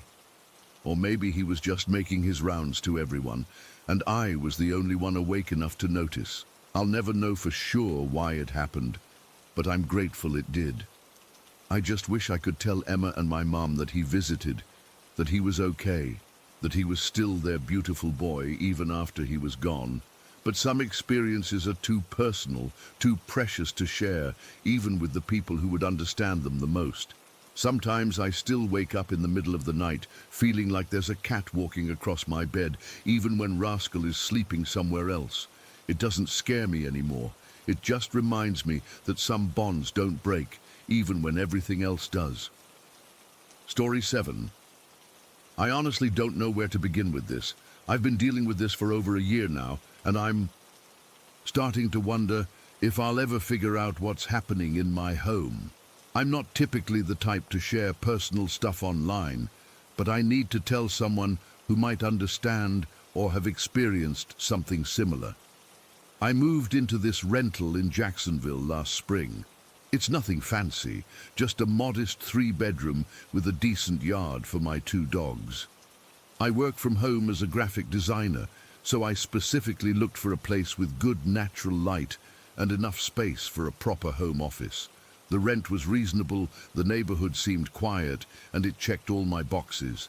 The landlord mentioned the previous tenants had moved out rather suddenly, but I didn't think much of it at the time. People have their reasons, right? The first few weeks were completely normal. I set up my workspace in the living room, facing the wall, but only about 20 feet from the front door. It's a good setup. I can see outside through the side window when I need a break from staring at my screen, and the dogs can lounge nearby while I work. Everything changed about a month after I moved in. I was in the middle of a project when I heard a single distinct knock at the front door. It wasn't particularly loud, but it was clear enough that both my dogs perked up immediately. Bella, my shepherd mix, ran to the door barking, while Max, my older beagle, followed more cautiously. I wasn't expecting anyone, but I figured it might be a package delivery, or maybe a neighbor stopping by to introduce themselves. When I opened the door, nobody was there. The porch was empty, no packages, no note, nothing. I stepped outside and looked around, but the street was quiet, no cars driving away, no kids playing nearby who might have knocked as a prank. Just nothing. I shrugged it off and went back to work. Maybe I'd imagined it, or perhaps it was just some random house noise. The next day, around 4 in the afternoon, it happened again. A single, distinct knock. Again, I checked, and again there was nothing. This time I walked around the entire house, thinking maybe someone was at the back door or a side window, but I found nothing out of the ordinary. By the third day, when it happened yet again, I started getting concerned. The knock always came between 3 and 6 p.m., never earlier, never later. Sometimes it was closer to 3, sometimes nearer to 6, but always in that window. And it was always just one knock.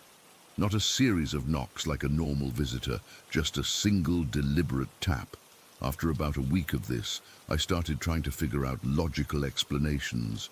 Florida gets hot, especially in the afternoons, so I thought maybe it was the door expanding in the heat and making the sound as the frame settled. I researched it online and found that door seals can sometimes pop when exposed to direct sunlight. My front door does get afternoon sun, so this seemed plausible. For a few days, I convinced myself this was the answer. I even felt a bit silly for getting spooked. But then we had a full week of rainy, overcast days, no direct sunlight hitting the door at all, and the knocking continued just the same.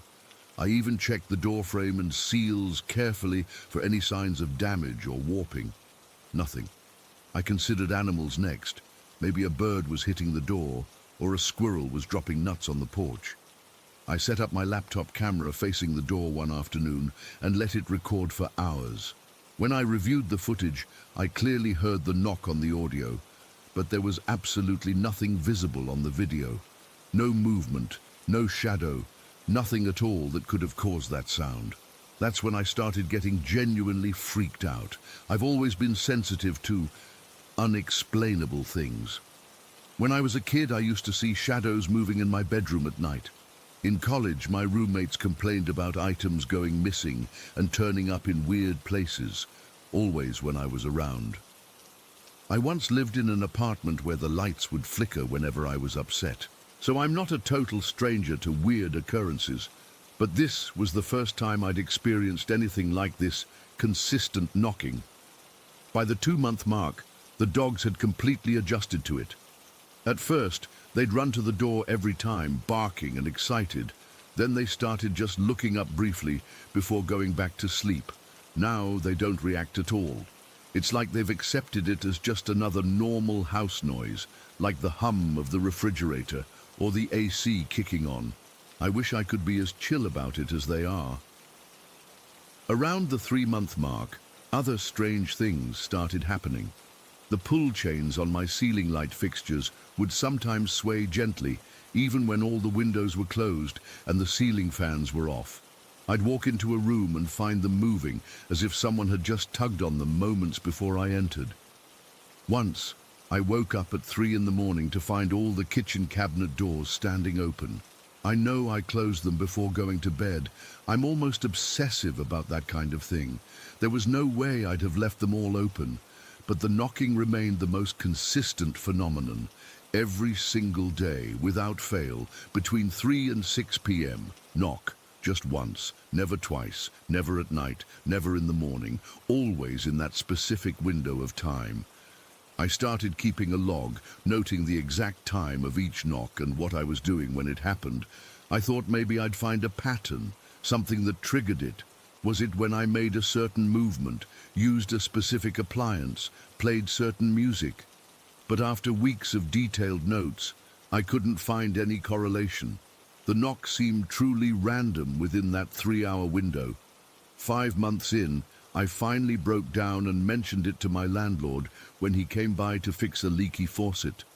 I tried to be casual about it, just asking if previous tenants had ever mentioned hearing knocking sounds. He gave me a weird look before quickly saying no, nobody had ever reported anything like that. But something about his expression made me think he wasn't being entirely truthful. He changed the subject abruptly and finished the repair in record time, leaving without much of his usual small talk. That night, I did some digging online about the property. I couldn't find anything specific about my house, but I discovered that the general area had some history. The land had once been part of a larger plantation in the 1800s. I couldn't find any specific tragedies or deaths associated with my exact property, though, nothing that would explain a haunting, if that's what this was. I've tried everything I can think of to either stop the knocking or figure out what's causing it. I've had a handyman check the door and its frame. Nothing wrong there. I've had pest control come out to make sure there weren't animals in the walls or attic. All clear. I even tried speaking to whatever might be causing it, asking it to give me a sign if it was trying to communicate something specific. That just made me feel ridiculous, standing alone in my living room talking to the air. The strangest part is how I've almost gotten used to it. Almost. Some days I barely register the knock anymore. Other days, especially if I'm already on edge about something else, it sends my heart racing and leaves me jumpy for hours afterward. Last month, I had a friend staying with me for a few days. I hadn't told her about the knocking. Honestly, I was hoping it wouldn't happen while she was here, or that if it did, she wouldn't notice. But on her second day, we were sitting in the living room around 4:30 in the afternoon when the knock came, loud and clear. "Someone's at the door," she said, starting to get up. "Don't bother," I replied, not moving from my spot. "There's nobody there." She gave me a confused look, but sat back down as I explained the whole situation. To my surprise, instead of thinking I was crazy, she seemed genuinely intrigued. She's more into paranormal stuff than I am, and suggested we try to communicate with whatever might be causing the knock. That night, we sat in the living room with a makeshift Ouija board, neither of us owned a real one, and some candles. I felt ridiculous, but she was so excited about the possibility of contact that I went along with it. Nothing happened with the board, but as we were about to give up, all 3 candles went out simultaneously. There were no open windows, no drafts, nothing that should have caused that. My friend was thrilled, but it just left me more unsettled than before. It's been 14 months now since the knocking started. I've considered moving, but finding affordable rentals that accept 2 dogs isn't easy, and I'm locked into a 2-year lease anyway. Plus, part of me is stubborn. I don't want to be driven out of my home by something I can't even see or understand. Some days I wonder if the knocking is trying to warn me about something. Other days I think maybe it's just someone or something wanting to be acknowledged. Most of the time, though, I just wish it would stop. Yesterday, something different happened. The usual knock came at about 5:15 p.m., but this time, when I instinctively glanced toward the door, I swear I saw a shadow pass by the small window next to it. It was just for a second, a dark shape that moved quickly across the glass. By the time I got to the door, there was nothing there, of course. But I know what I saw. I don't know what's happening in this house. I don't know who or what is knocking on my door every day. I don't know what they want or why they've chosen my home, my door, my afternoons to make their presence known. All I know is that it's almost 3 o'clock now as I'm typing this, and I'm sitting here waiting, listening for that knock, wondering if today will be the day something finally changes, or if I'll spend another day jumping at shadows and questioning my own sanity. Maybe someone here has experienced something similar, or has advice beyond what I've already tried. I'm not looking for anyone to tell me I'm crazy. Trust me, I've considered that possibility plenty of times myself. I just want to understand what's happening in my home and maybe, finally, get some peace. Story 8. I've been dealing with something for the past few months that I can't explain, and it's gotten to the point where I need to share this with people who might understand or have experienced something similar. This is about my cat Kyle and something else that's trying to be him. First, let me tell you about Kyle. He's an orange tabby, about 7 years old, super friendly, but kind of a dummy in the most lovable way. He can't meow properly, just makes this weird chirping sound, and he's absolutely terrified of the outdoors.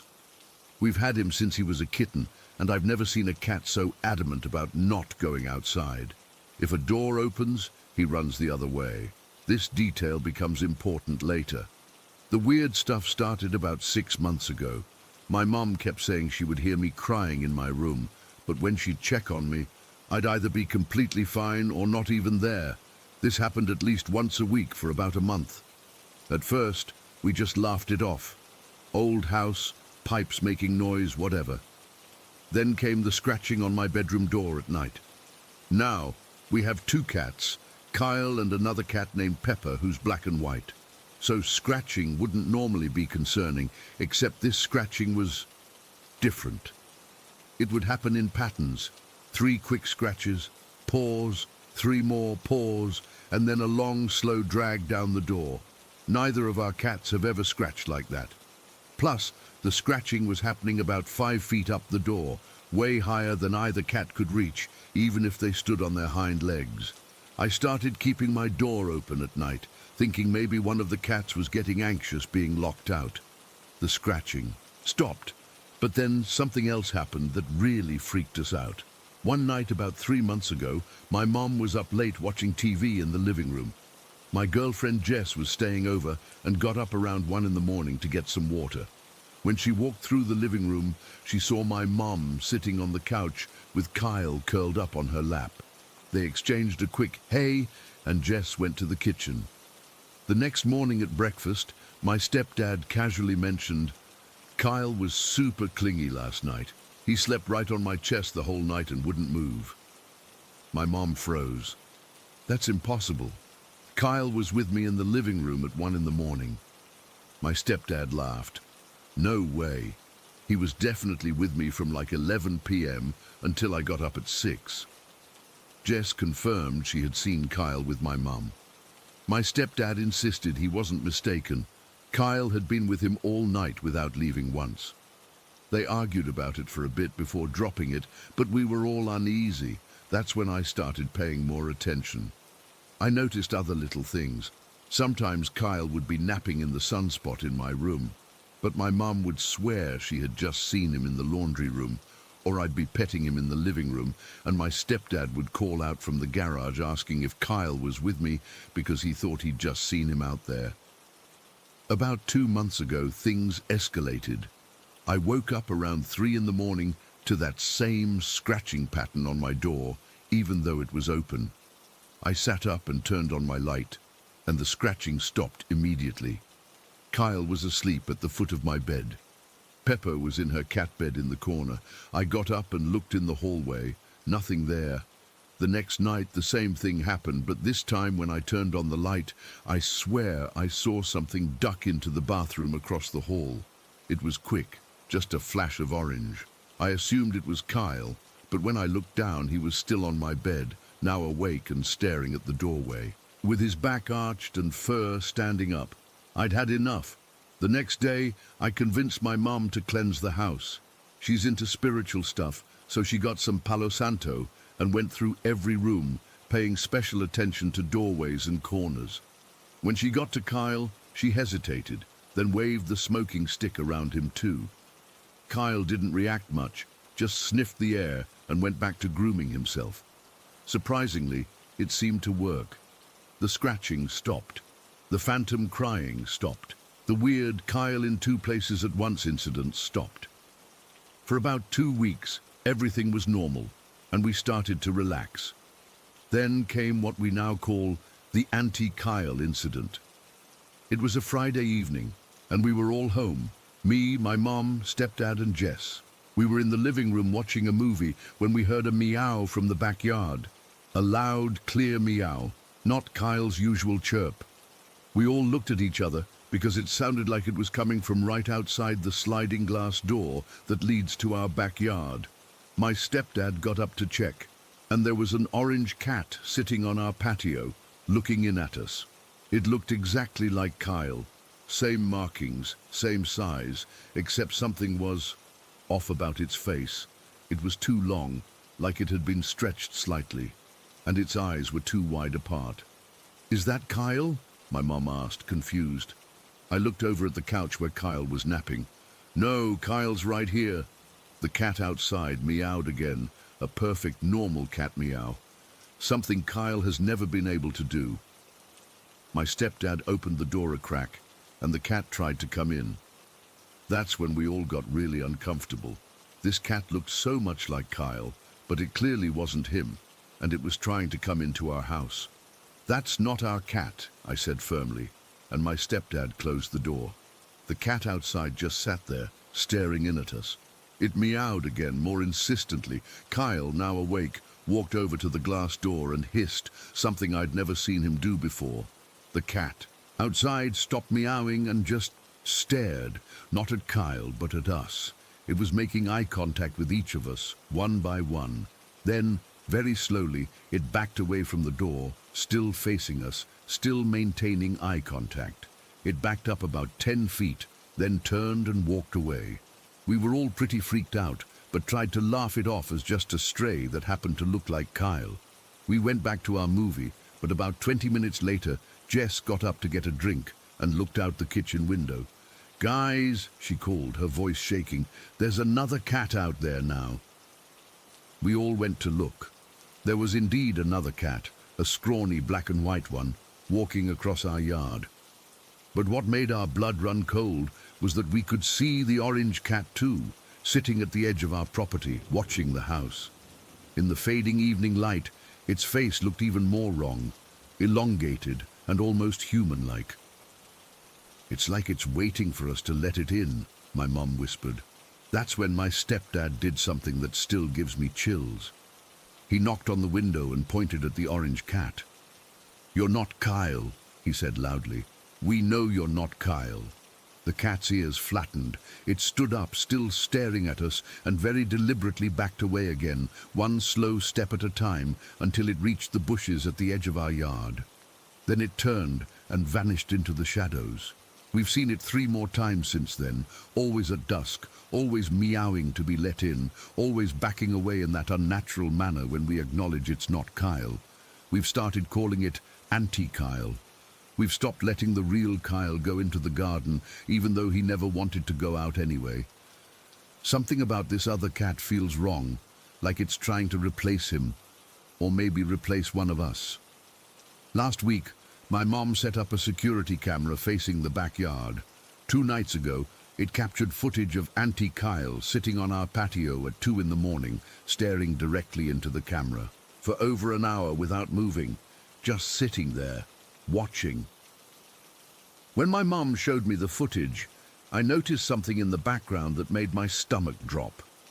While Auntie Kyle sat motionless on the patio, there was movement in the bushes behind it, something tall and thin, moving between the trees. The camera quality isn't great, especially at night. But whatever it wasn't a cat or any animal I recognize. I don't know what's happening or what this thing wants. All I know is that it's trying very hard to look like something familiar to us, something we trust. And it's waiting for us to make a mistake, to open the door and let it in. I haven't slept well since this started. Sometimes I wake up in the middle of the night feeling like someone's watching me. Last night, I could have sworn I heard that same scratching pattern on my door again. But when I turned on the light, both cats were accounted for. Whatever this thing is, the Palo Santo only pushed it outside. It didn't make it go away, and I'm terrified that one day, one of us is going to see Kyle outside, forget about Auntie Kyle, and let the wrong one in. Story 9. I've never really believed in ghosts. At least, that's what I told myself until 3 weeks ago. I still get chills thinking about it, and honestly, I don't even know if writing this down will help. but I need to tell someone who might understand because my family just wants to pretend nothing happened. So we moved into this rental house in Virginia back in January. It's nothing special, just a 2-story place with 3 bedrooms, 2 bathrooms, and this really dark basement that nobody uses except to do laundry. My aunt and uncle got it because it was close to my uncle's new job, and they invited my grandma and me to live with them too, since I'm still finishing high school here. The house is old, not ancient or anything, but definitely built in like the 70s or 80s. The first couple months were totally normal. I mean, there was this one time when we all heard footsteps upstairs when everyone was downstairs watching TV, but my uncle just said it was the house settling or whatever. We kind of laughed it off. My cousin Miguel is 4, super smart kid, always on his iPad playing those educational games. He's not the type to make up scary stories. Actually, he's kind of a scaredy cat. He won't even watch Scooby-Doo because the monsters freak him out, even though they always turn out to be some guy in a mask. Anyway, this happened on a Tuesday after school. I remember because I had a math test that day and was feeling pretty good about it. I was downstairs in the living room, just chilling on the couch watching YouTube videos on my phone. Our 3 dogs were spread out around me. Luna, the German Shepherd, was on the floor by my feet, and the 2 Chihuahuas, Paco and Chico, were curled up next to me on the couch. Miguel was upstairs with my grandma in her bedroom. She usually watches her telenovelas while he plays on his iPad. It was around 5 in the afternoon, still daylight outside, but starting to get dimmer. I decided I should probably take Luna for a walk before dinner, so I got up to grab my jacket from upstairs. The dogs immediately perked up, knowing the routine. When I got to the top of the stairs, I heard my grandma calling me in Spanish. "Javier, ven aquí." Come here. I walked into her bedroom, and she was sitting on her bed with Miguel next to her. The TV was on, but muted. The room was dim because she only had one small lamp on, and the curtains were drawn. She always complains about glare on the TV. Miguel was holding his iPad, but it was turned off. "Ask Miguel what he just saw," my grandma said in Spanish, looking concerned but trying to sound casual. I knelt down in front of Miguel. "Hey buddy, what's up? Did you see something?" He looked at me with this completely normal expression. Not scared, not excited, just matter of fact, and said, "There was a man in the closet and he walked out and he was gone and he's not there. He was there." The way he said it made my skin crawl, like he was just telling me about something completely ordinary, like seeing a squirrel outside or something. "What man?" I asked, trying to keep my voice steady. Miguel pointed to the closet door, which was partially open. The man, he was in there, and then he came out, and then he wasn't there anymore. I looked at my grandma, and she just raised her eyebrows like, "See? That's what I'm talking about." I'll be honest, my first thought was that Miguel was making it up for attention, but that didn't make sense. He wasn't acting scared or trying to get a reaction. He had just been quietly playing on his iPad when apparently this happened. "When did you see this man?" I asked. "Just now," he said, and went back to turning on his iPad like nothing weird had happened. I walked over to the closet, feeling this weird tightness in my chest. The closet in my grandma's room is one of those walk-in ones, but not very big. It was dark inside. I reached in and pulled the chain for the light. Nothing looked out of place.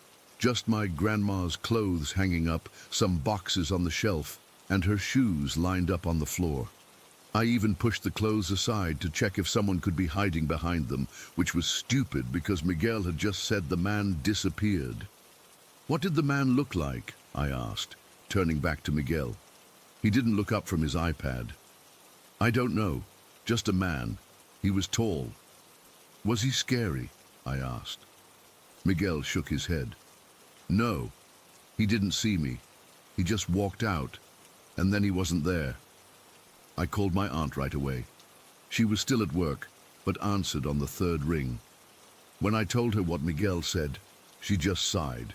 "He's been watching those YouTube videos again, hasn't he? The ones with the cartoon ghosts?" I told your grandma not to let him watch those. I don't think that's it, I said quietly, stepping out of the room so Miguel wouldn't hear. He wasn't scared or excited. He just said it like he was telling me what he had for lunch. Javier, he's 4. Kids that age don't know the difference between imagination and reality sometimes. Just tell him there's no such thing as ghosts and distract him with something else. But that was the thing. Miguel wasn't acting like he'd seen a ghost. He was acting like he'd seen something perfectly normal that just happened to defy the laws of physics. After I hung up, I went back into the room. Miguel was already engrossed in his game again, and my grandma was pretending to watch her show, but I could tell she was shaken. "Has he ever said anything like this before?" I asked her in Spanish. She hesitated, then nodded slightly. "Last week, he told me he saw someone walking in the hallway at night, but I thought he was dreaming." That night, I couldn't sleep. My bedroom is down the hall from my grandma's, maybe 30 or 40 steps away. I kept thinking about that closet. What if Miguel really saw something? What if that something decided to visit my room next? I tried to rationalize it. Kids see things all the time, right? Their imaginations are wild. But Miguel isn't the type to make stuff up, especially not scary stuff. He's usually super logical for a 4-year-old. Around 2 in the morning, I was still wide awake, scrolling through my phone, when I heard a weird sound from downstairs. It was like a chair being dragged across the floor. At first I figured it was one of the dogs, but then I remembered we put them in their crates at night. I froze, listening. Nothing. Just when I convinced myself I'd imagined it, I heard footsteps. Slow, deliberate footsteps coming up the stairs. My heart was pounding so hard, I could feel it in my throat. I wanted to call out, to see if it was my uncle getting a midnight snack or something, but I couldn't make my voice work. The footsteps reached the top of the stairs and stopped. Then, I swear I heard breathing in the hallway right outside my door. I had left my door cracked open like I always do because it gets stuffy otherwise. Now I was regretting that decision with every fiber of my being. I stared at that crack, at the darkness beyond it, unable to move. Something blocked the small amount of light coming from the hallway nightlight. A shadow, person-shaped, standing right outside my door. I couldn't breathe. I couldn't move. I just lay there, phone forgotten in my hand, staring at that shadow. It stayed there for what felt like forever, but was probably only a minute. Then, slowly, it moved away, down the hall toward my grandma's room, toward that closet. As soon as it was gone, I lunged for my door and slammed it shut, locking it. I was shaking so bad I could barely get back to my bed. I buried myself under the covers, feeling like a little kid, but not caring. The next morning, I convinced myself it had been a nightmare. I must have fallen asleep while on my phone and dreamed the whole thing. That had to be it.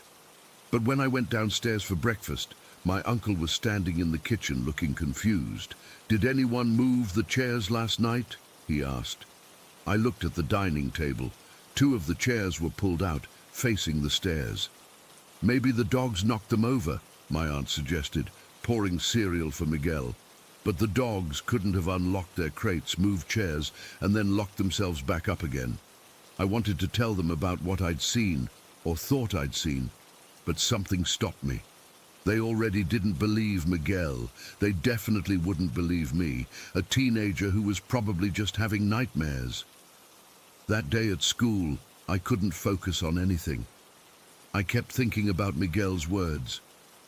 There was a man in the closet, and he walked out, and he was gone, and he's not there.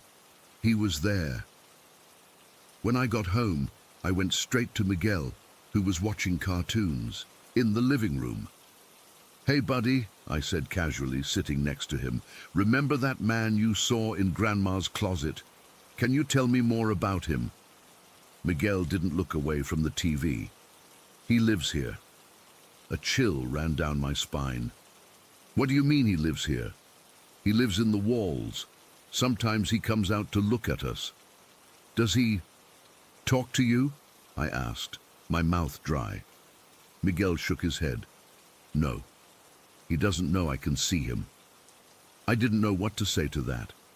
Part of me wanted to tell him it was just his imagination, like my aunt had suggested. But another part of me, the part that had seen that shadow outside my door, wasn't so sure. "If you see him again, will you tell me?"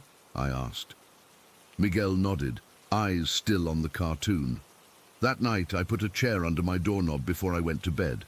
I also downloaded a voice recorder app on my phone and left it running all night. I don't know what I expected to catch. Maybe proof that the footsteps weren't just in my head. In the morning, I checked the recording. Most of it was just silence, or the sound of me shifting in bed. But around 3:15 in the morning, there was a distinct sound. Footsteps in the hallway, just like the night before, and then, even more chilling, a soft knocking on my door. 3 gentle knocks, so light I hadn't even heard them in my sleep. I've been sleeping with Luna in my room ever since. My aunt wasn't happy about it at first.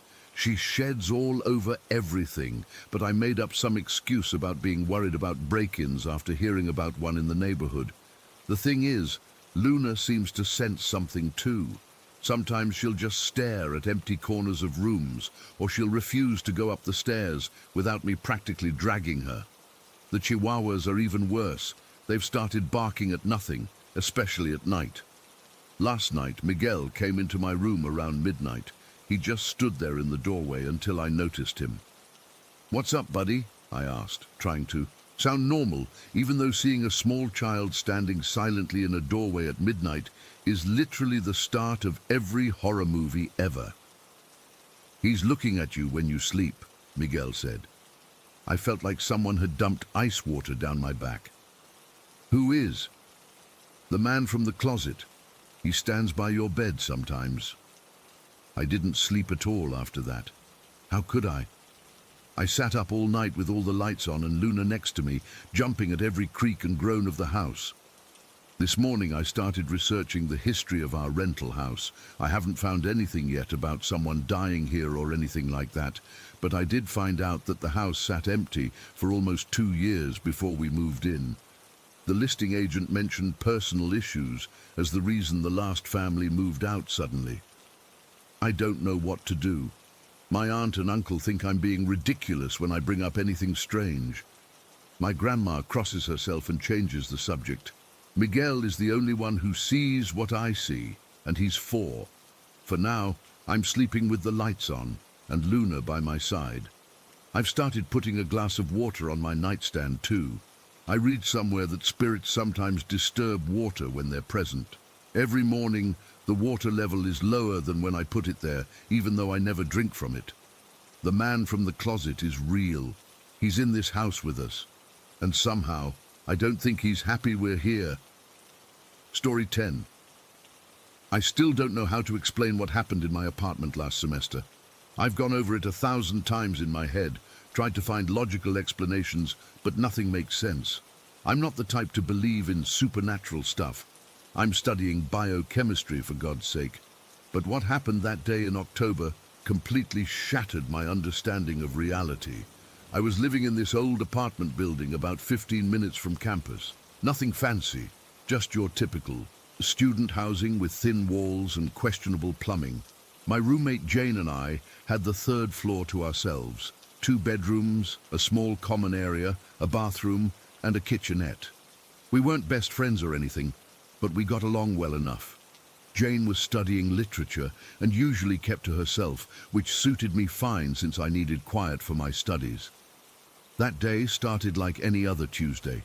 I woke up around 7 in the morning, had a quick breakfast, and headed to my 8:30 lecture. I remember it was raining, that heavy, persistent autumn rain that soaks through everything. By the time I got back to the apartment around 2 in the afternoon, I was drenched and freezing. Jane had morning classes on Tuesdays and usually returned around 4, so I had the place to myself for a couple of hours. I changed into dry clothes, made some hot tea, and settled at my desk to study for an upcoming organic chemistry exam. Our apartment had this weird layout where both our rooms were on one side of the floor, separated by a small hallway. My room was farther from the main entrance, with Jane's closer to the door. Across from our rooms was what we called the open area, basically a small living room with a couple of chairs and a coffee table. The kitchen was attached to that open area. What's important to know is that both the main entrance to our floor and the door to the open area had these old-fashioned locks that could only be locked or unlocked with a key from either side. Super annoying and probably a fire hazard, but the landlord was too cheap to update them. I remember checking the time. It was around 3:45 when I noticed a shadow passing by the gap at the bottom of my bedroom door. There was about an inch of space there, and the hallway light was always on because the circuit was connected to the bathroom fan for some reason. I didn't think much of it. Jane sometimes came home early on Tuesdays if her study group got cancelled. The shadow moved from right to left, exactly how it would look if someone was walking from the main entrance toward Jane's room. A minute later, I saw the shadow pass again in the opposite direction toward the open area. Then it passed once more, heading back to Jane's room. I even heard Jane's door open and close with that distinctive squeak the hinges made. I went back to my studies, highlighting passages about enzyme kinetics and occasionally sipping my tea. Around 4:15, there was a knock on our main entrance door. I remember feeling annoyed because I was deep into a complex problem set and figured Jane must have forgotten her key again. After 5 or 6 knocks, I realized Jane wasn't answering. I sighed, put down my highlighter and went to open the door. I passed by Jane's closed door on the way. When I opened the main door, I froze for a split second. Jane was standing there, drenched from the rain, holding her umbrella and looking as normal as ever. "Hey," she said, stepping inside. "Sorry to bother you. I forgot my key again." I just nodded and went back to my room, my mind still focused on the enzyme problem I was trying to solve. I didn't immediately process what had just happened. Looking back, I think my brain just filed it away as "deal with this later," because I was so focused on studying. About 5 minutes later, there was a knock on my bedroom door. Jane poked her head in, looking slightly confused. "Hey, Priya, did you drink water from my copper jug?" she asked. I looked up from my textbook. "No, why would I?" Jane frowned. "That's weird. I specifically remember filling it this morning before leaving, but it's half empty now."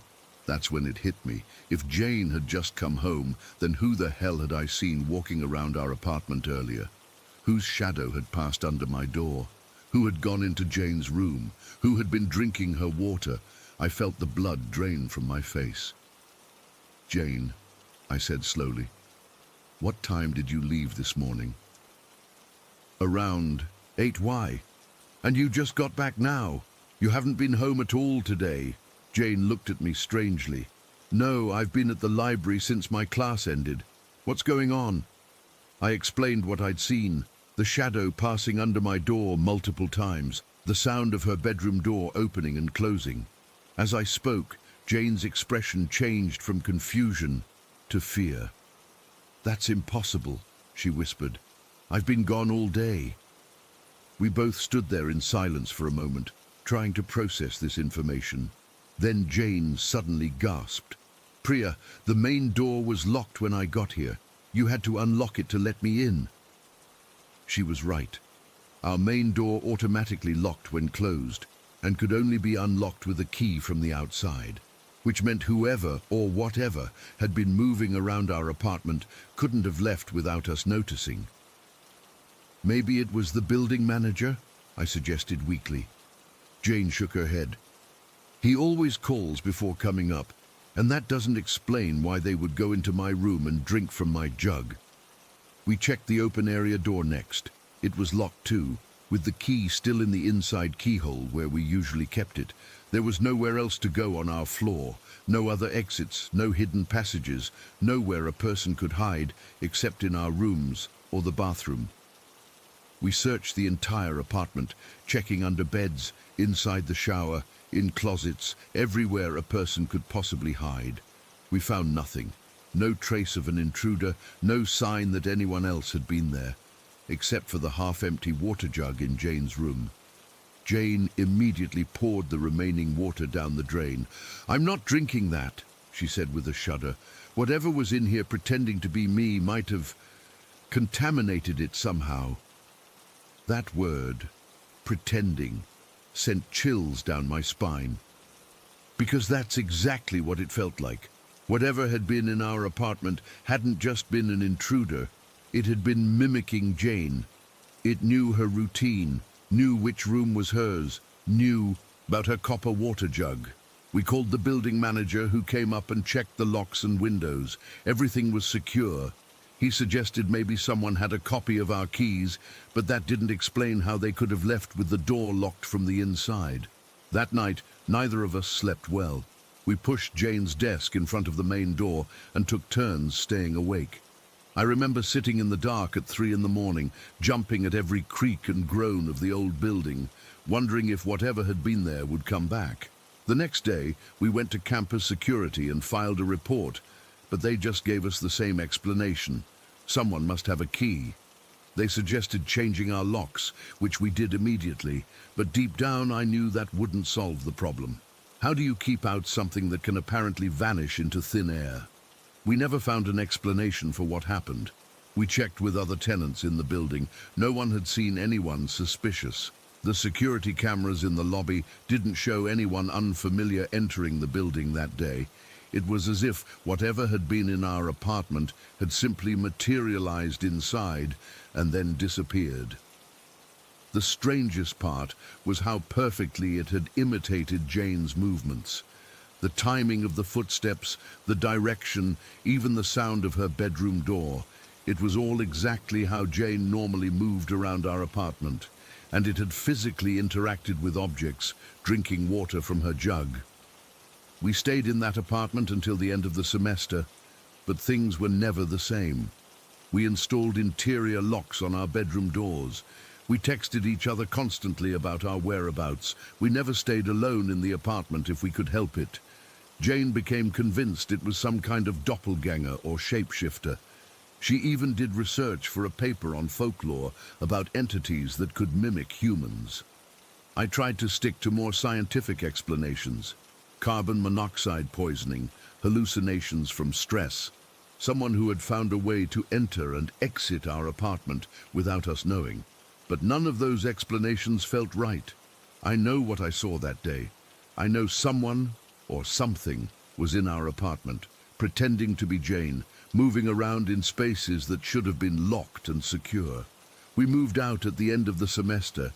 Jane transferred to another university, and I found a studio apartment closer to campus. We still text occasionally, but we rarely talk about what happened. What is there to say? We experience something impossible, something that defies logical explanation. Sometimes I still wake up in the middle of the night, thinking I hear footsteps in my apartment. I'll lie perfectly still, listening for the telltale shadow passing under my door.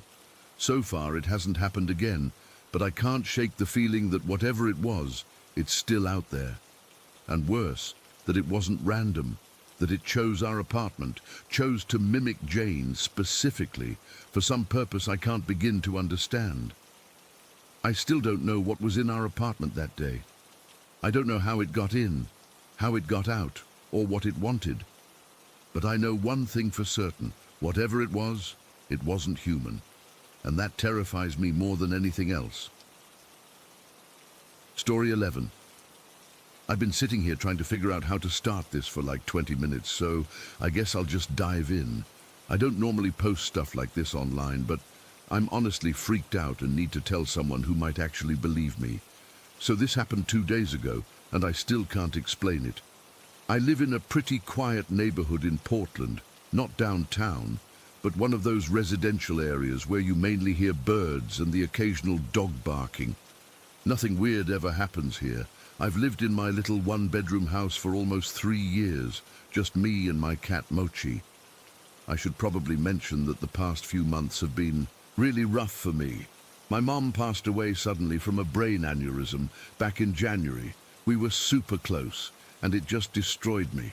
I took a leave from work and basically became a hermit for a while.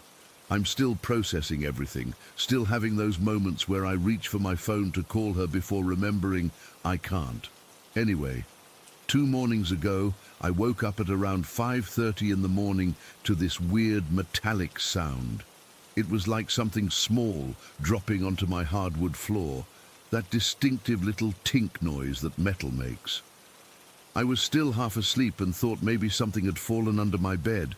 My first thought was that Mochi had knocked something over. He's always batting things off shelves, typical cat behavior, but he wasn't even in my room at that point. I remember because I called out Mochi, thinking he might be under the bed or something.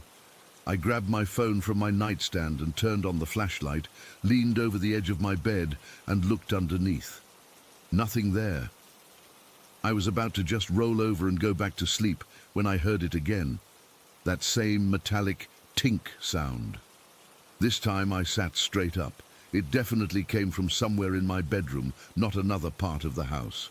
As I was sitting there trying to figure out what it could be, Mochi pushed my door open, it was partially closed, and walked in. Now, this is where it gets weird. He immediately went to a spot on the floor at the foot of my bed and started sniffing around curiously. I got this sudden chill. I can't really explain it, but something felt off. I reached over and turned on my bedside lamp, then got up to see what Mochi was investigating. There on the floor, scattered in a small area about a foot away from the end of my bed, were several of my rings. Not in a pile, but spread out in a rough semicircle pattern. At first I thought, okay, I must have left these somewhere stupid and they fell. But here's the thing, I've always kept my jewelry in the same place.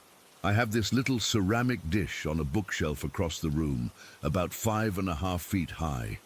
I'm super particular about my rings, especially because they're all meaningful to me. Some were gifts from my mum, one was my grandmother's, another I bought myself after a promotion. I always put them in that dish when I take them off. I stood there staring at the rings on the floor, trying to make sense of it. There were 5 rings total lying there. 3 of them were rings I wear almost every day. A silver band with a small moonstone my mum gave me for my 25th birthday, a thin gold stacking ring I bought myself, and a chunky turquoise ring that was my grandma's. I wear these rings constantly. The only time I take them off is when I shower or sleep, and I distinctly remember placing them in their dish the night before, like I always do. But here's where it gets even weirder. Among the rings on the floor was this old copper ring I haven't worn in months. It's one I used to like, but started turning my finger green, so I stopped wearing it. I kept it in the dish with my other rings, but it definitely wasn't one I'd touched recently. I immediately went to check my jewelry dish across the room, and sure enough, there was my 4th everyday ring, a small amethyst one, still sitting exactly where it should be in the dish. But the dish was otherwise empty. All my other rings were on the floor. I stood there trying to piece together what happened. Could Mochi have somehow jumped up, grabbed specific rings from the dish, and carried them across the room to drop them in front of my bed? It seemed impossible.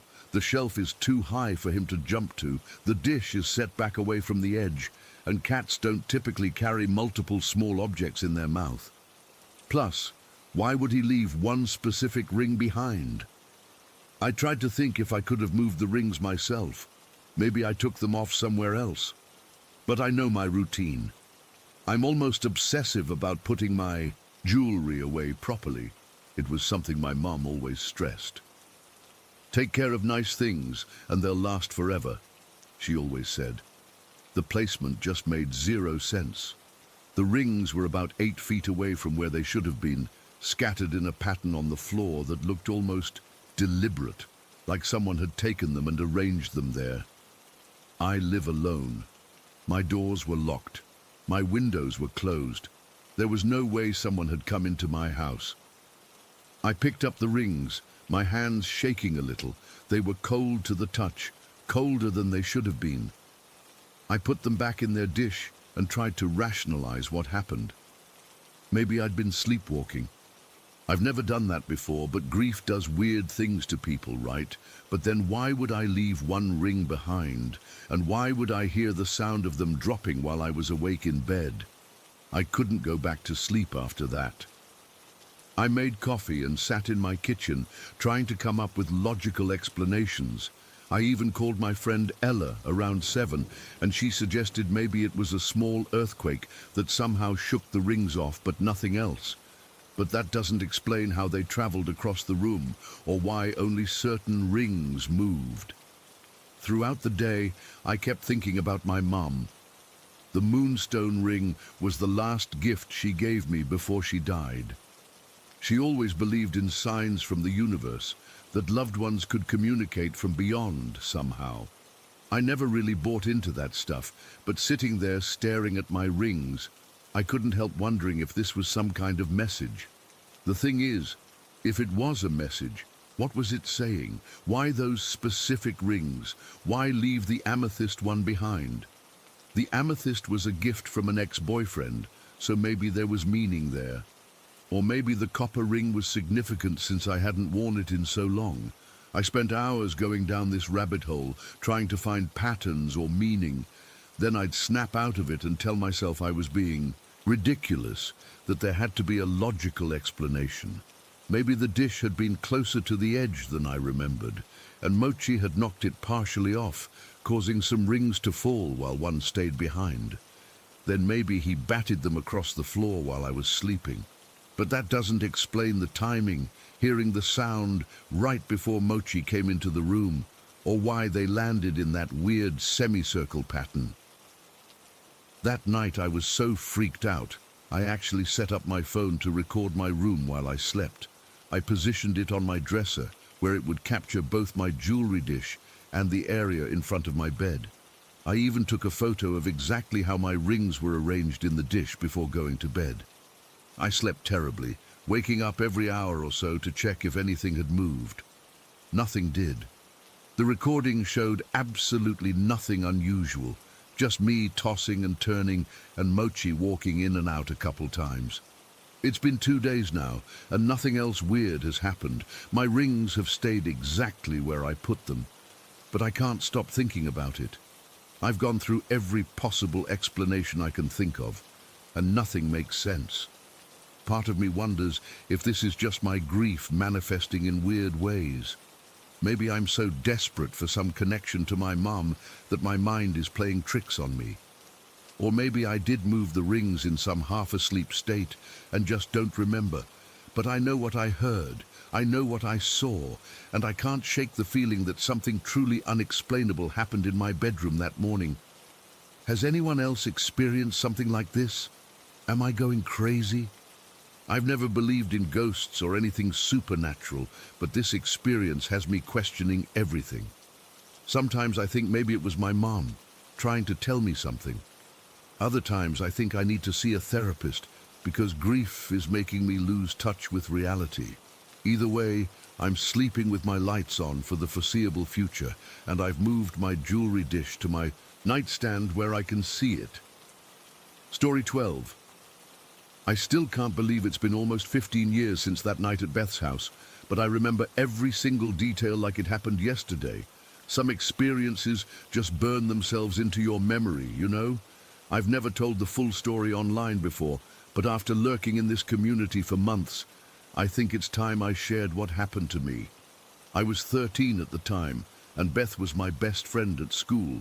We weren't super close outside of class, but when she invited me to sleep over at her house one Friday night, I was excited. Beth was always the cool girl. Her dad let her watch R-rated movies.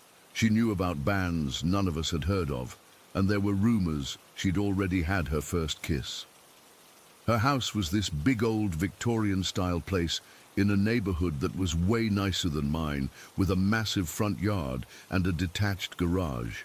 When my mom dropped me off around 6 in the evening, Beth answered the door wearing a Nightmare on Elm Street t-shirt. That should have been my first clue about what I was getting myself into. Her dad was nice enough, tall, bearded guy who worked as some kind of engineer. He made us pizza for dinner and mostly stayed out of our way, except to occasionally poke his head in and make corny dad jokes. After dinner, Beth wanted to show me their garage before it got dark. I remember feeling a weird sense of dread as she led me across the yard. The garage wasn't just a place to park cars, it was Beth and her dad's workshop. One side had normal garage stuff, but the other was like walking into a horror movie prop department. Halloween decorations filled every shelf, not just plastic skeletons and fake cobwebs, but realistic-looking body parts, creepy dolls with their eyes gouged out, and a full-size coffin propped against the wall. Beth seemed proud, explaining how she and her dad were horror fanatics who hosted the neighborhood's best Halloween haunted house every year. She pulled out a box of VHS tapes, whispering that they were banned horror movies her dad had collected. "Most of these are illegal in the US," she said, flipping through covers that made my stomach turn. "Dad says they're too disturbing for regular theaters." When we went back inside, we played Mario Kart for a while, and things felt normal again. After her dad made us some popcorn, we settled in to watch movies in their living room. Beth had picked The Ring, which I'd never seen before. The whole time, I could feel Beth watching me instead of the screen, like she was waiting for me to get scared. Around 11, her dad said goodnight and headed upstairs. That's when Beth casually dropped the bomb. "Did I ever tell you about the guy who used to own this house?" she asked, keeping her voice low. I shook my head, already feeling uneasy. "He hanged himself from the ceiling fan in the master bedroom," she said, pointing upward. "My dad's room now. They found him with his eyes still open, staring at the door." "That's awful," I said, trying to sound mature about it, even though my heart was racing. "How long ago was that?" Beth shrugged. "Like 10 years ago. Sometimes we still hear voices, or find stuff moved around." I tried to laugh it off. "You're just trying to scare me." She gave me this weird smile. "Maybe, but my dad says the energy never leaves when someone dies violently. It sticks to the walls." We went upstairs around midnight to her bedroom. Beth had a cool setup, purple walls, band posters, fairy lights around her mirror. She had a twin bed and a trundle bed underneath for guests. After brushing our teeth and changing into pajamas, we talked for a while about school and crushes, until Beth started yawning. "I'm super tired," she said. "Do you mind if we go to sleep?" I was actually relieved. The house was creaking in that old house way, and every noise made me think about the story she'd told me. Beth turned off the light and climbed into her bed while I settled onto the trundle. "Night, Madison," she mumbled, and within minutes her breathing got heavy and regular. I lay there in the dark, staring at the ceiling. Beth's bedroom had these big windows that let in stripes of moonlight through the blinds. The shadows they created across the room looked like long fingers stretching across the wall. I tried closing my eyes, but sleep wouldn't come. The house kept making noises, the normal, settling sounds of an old house, I told myself, but my brain kept picturing a man hanging from a ceiling fan. I must have been lying there for about an hour when I heard it. Heavy footsteps in the hallway outside the bedroom door. They were slow, deliberate steps, like someone trying to walk quietly but failing. My whole body went rigid. I counted the steps, 1, 2, 3, 4, until they stopped right outside Beth's door. Then there was a loud bang against the door, like someone had slammed their fist against it. I shot up in bed, heart hammering in my chest. "Beth," I whispered urgently. "Beth, wake up." She groaned and rolled over. "What?" "There's someone outside your door," I whispered. Beth sat up, rubbing her eyes. "What are you talking about?" "I heard footsteps and then someone hit your door," I said, my voice shaking. She stared at me for a moment, then got out of bed and turned on her bedside lamp. I was about to say something else when we both saw it. A small piece of paper sliding under the door from the hallway. My blood went cold. Beth walked over and picked it up. "What does it say?" I asked, unable to move from the bed. She turned it toward me. In jagged, messy handwriting, it said, "You don't belong here." Is this a joke? I asked, my voice barely audible. Is your dad messing with us? Beth looked genuinely confused. I don't think so. He usually goes to bed early for work. She walked to the door and flung it open. The hallway was empty and dark. We both stepped out, and Beth flipped on the hall light. Nothing. No one. We even checked her dad's room. He was sound asleep, snoring loudly. See? Nobody's here, Beth said, though she looked unsettled too. It's probably just the house settling. It's really old. We went back to her room, but I couldn't shake the feeling that someone was watching us. Beth fell back asleep almost immediately, but I lay wide awake, staring at the door, terrified of seeing another note slide underneath.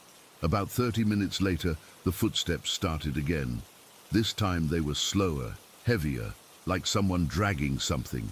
They moved from one end of the hallway to the other, back and forth, back and forth. Then the banging started again, not just on the door, but on the walls.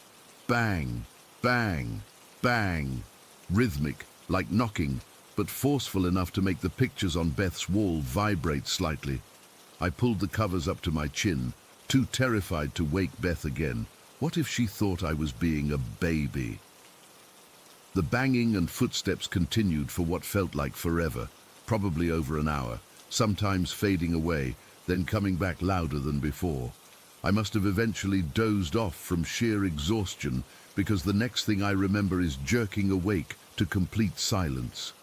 The room was still dark, but the moonlight had shifted. I guessed it was around 3 or 4 in the morning. For a moment, I thought whatever had been happening was over.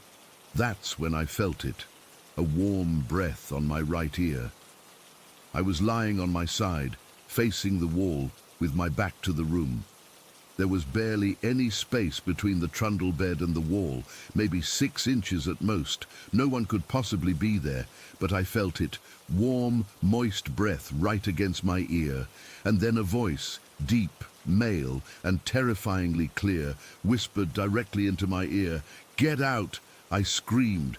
I screamed so loud that Beth fell out of her bed in shock, and within seconds her bedroom door burst open and her dad rushed in, wearing boxers and a t-shirt, looking panicked.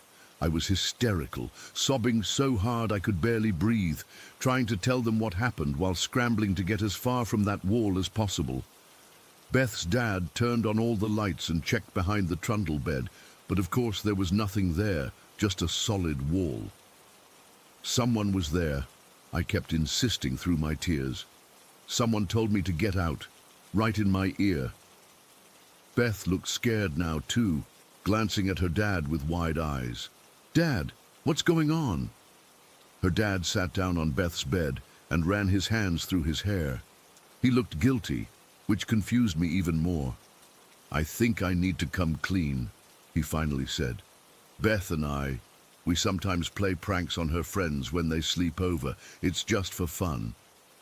My tears stopped immediately. "What?" He sighed. "We have a speaker system installed in the walls and ceiling. I recorded some sound effects, the footsteps, the banging. Beth was supposed to act scared too, to make it more believable." Beth looked down at her hands. "I fell asleep," she mumbled.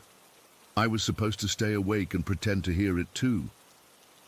Her dad got up and showed me a panel near Beth's closet that I hadn't noticed before.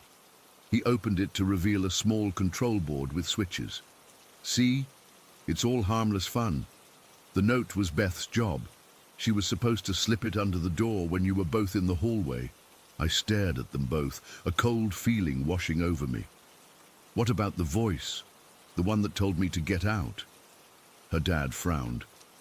"Voice? There's no voice recording, just the footsteps and knocking."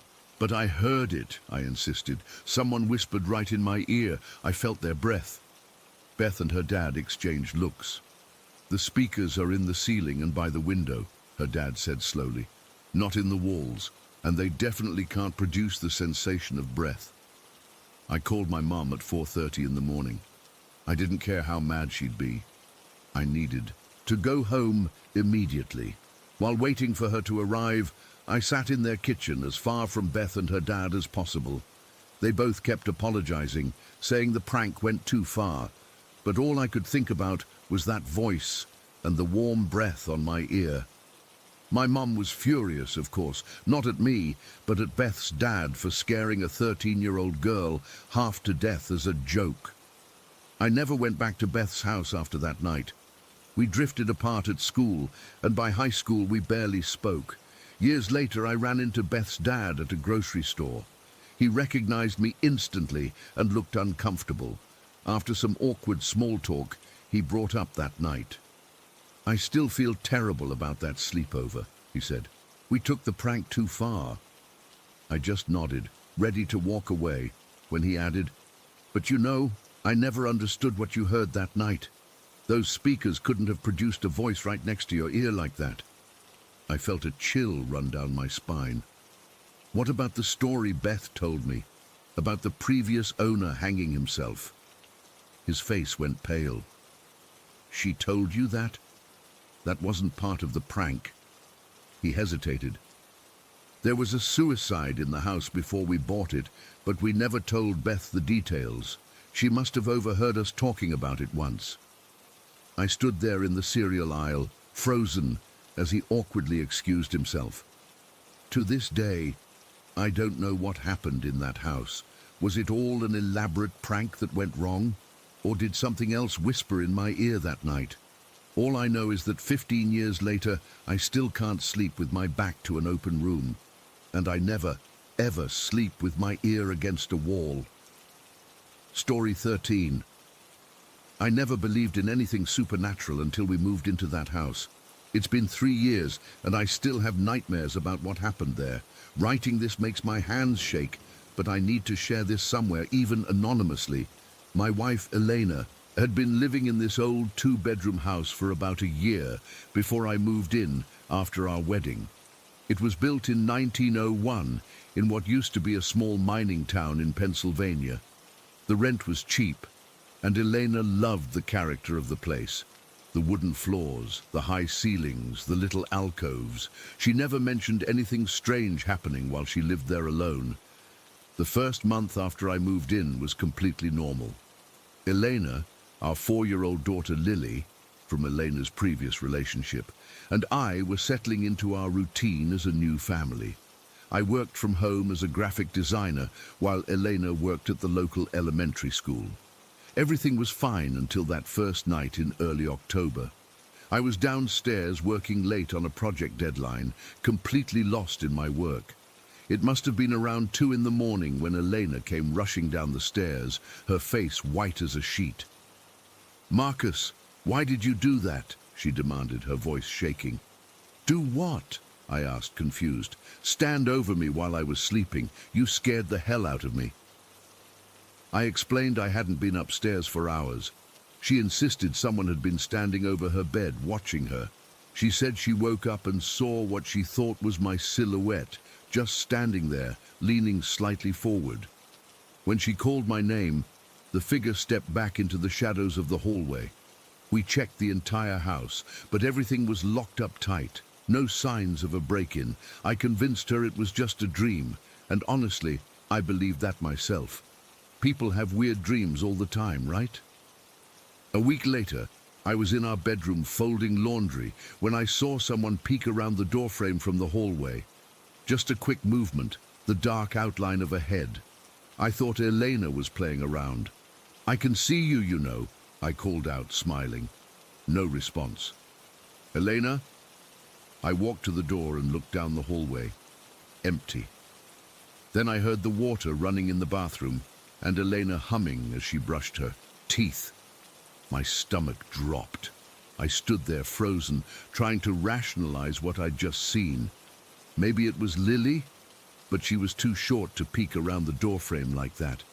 Maybe it was a shadow from outside, but the angle was all wrong. I didn't tell Elena right away. I didn't want to scare her, especially after her dream. But 3 nights later, we were both in bed watching TV when we saw it at the same time, a dark silhouette peeking around our bedroom doorway. Elena gasped and grabbed my arm so hard, her nails dug into my skin. "Did you see that?" she whispered. I nodded, unable to speak. We both jumped out of bed and checked on Lily, who was sound asleep in her room. We searched the entire house again. Nothing.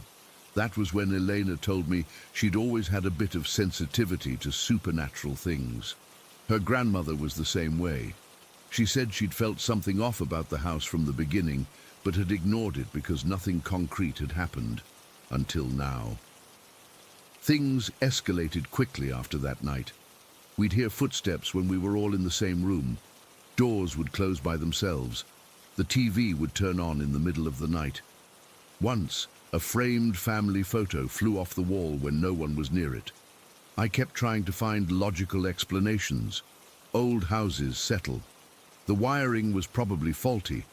Maybe we had mice in the walls. But then things started happening that I couldn't explain away. One afternoon, I was working at my desk when I heard Lily scream from the bathroom. I ran to find her crying on the floor. When I asked what happened, she said someone pushed her off the toilet. She wasn't hurt, just scared, but there was no one else in there with her. That night, after Lily was asleep, Eleanor and I had a serious talk about what was going on. She was convinced the house was haunted, possibly by multiple entities. I was still skeptical, but running out of explanations. "We need to do something," Elena insisted. "This isn't normal, and it's getting worse." The next morning, I woke up with my back burning. Elena gasped when she saw it, 3 long scratches from my shoulder blade down to my lower back. They weren't deep, but they were definitely there, and they definitely hadn't been there when we went to bed. That was when I finally admitted to myself that whatever was happening wasn't normal. It wasn't mice or old wiring or my imagination. There was something in our house that didn't want us there. Elena immediately went into action mode. Her grandmother had taught her about cleansing rituals, so she bought sage and went around the house, burning it in every corner, reciting prayers she'd learned as a child. I felt ridiculous watching her, but I was desperate enough to try anything. For a few days, things seemed better. No shadows, no strange sounds, no objects moving. We started to relax a little, thinking maybe the sage had worked. Then came the worst day of all. It was a Saturday in late October. The weather had turned cold overnight, and we woke up to frost on the windows. Elena had to go into school for a parent-teacher conference, so it was just me and Lily at home. We were in the living room, Lily playing with her dolls on the floor, me trying to get some work done on my laptop. Around 10 in the morning, the temperature in the house suddenly dropped. I could see my breath in front of my face. I checked the thermostat, which showed 72 degrees, but it felt like 40. I was about to call the landlord when Lily started talking to someone who wasn't there.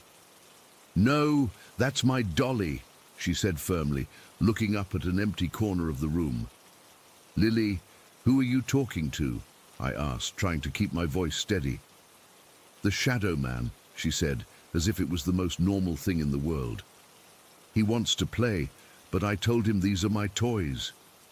My blood ran cold. I grabbed Lily and my car keys, and we went to a coffee shop until Elena's conference was over.